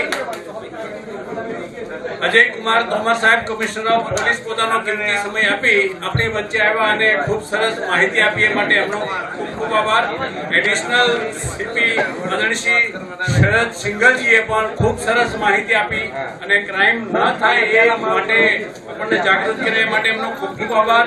economic offence સેલના એસીપી વિરજીતસિંહ પરમારજી અને સાયબર સેલના એસીપી યુવરાજસિંહ ગોલજી અત્રે ઉપસ્થિત થયા, એ માટે એમનો પણ ખૂબ ખૂબ આભાર. ઇકોનોમિક ઓફેન્સ સેલના બંને પીવાય એવાય બલોચ સાહેબ અને એનજી ચૌધરી સાહેબ પણ આપણી વચ્ચે ઉપસ્થિત રહી સહયોગ આપ્યો, એ માટે એમનો પણ ખૂબ ખૂબ આભાર. આપ સૌ ઉપસ્થિત થયા અને ભરચક હોલ ફૂલ સંખ્યામાં ઉપસ્થિત રહી અને સહયોગ આપ્યો, લાભ લીધો એ માટે આપ સૌનો ખૂબ ખૂબ આભાર. અને સૌ મીડિયાના મિત્રો ઉપસ્થિત રહી અને આપ સૌ સુધી માહિતી પહોંચાડવાનો જે પ્રયત્ન કરનાર છે એમનો ખૂબ ખૂબ આભાર. ગ્રુપ ચેરમેન દીપકભાઈ શેઠવાલા અને સેક્રેટરી ભાવેશભાઈ ટેલરે પણ ખૂબ મહેનત કરીને આ કાર્યક્રમ સફળ બનાવવા સહયોગ આપ્યો, મહેનત કરી એ માટે ખૂબ ખૂબ આભાર. ફરી સૌનો ખૂબ ખૂબ આભાર. Thank you very much.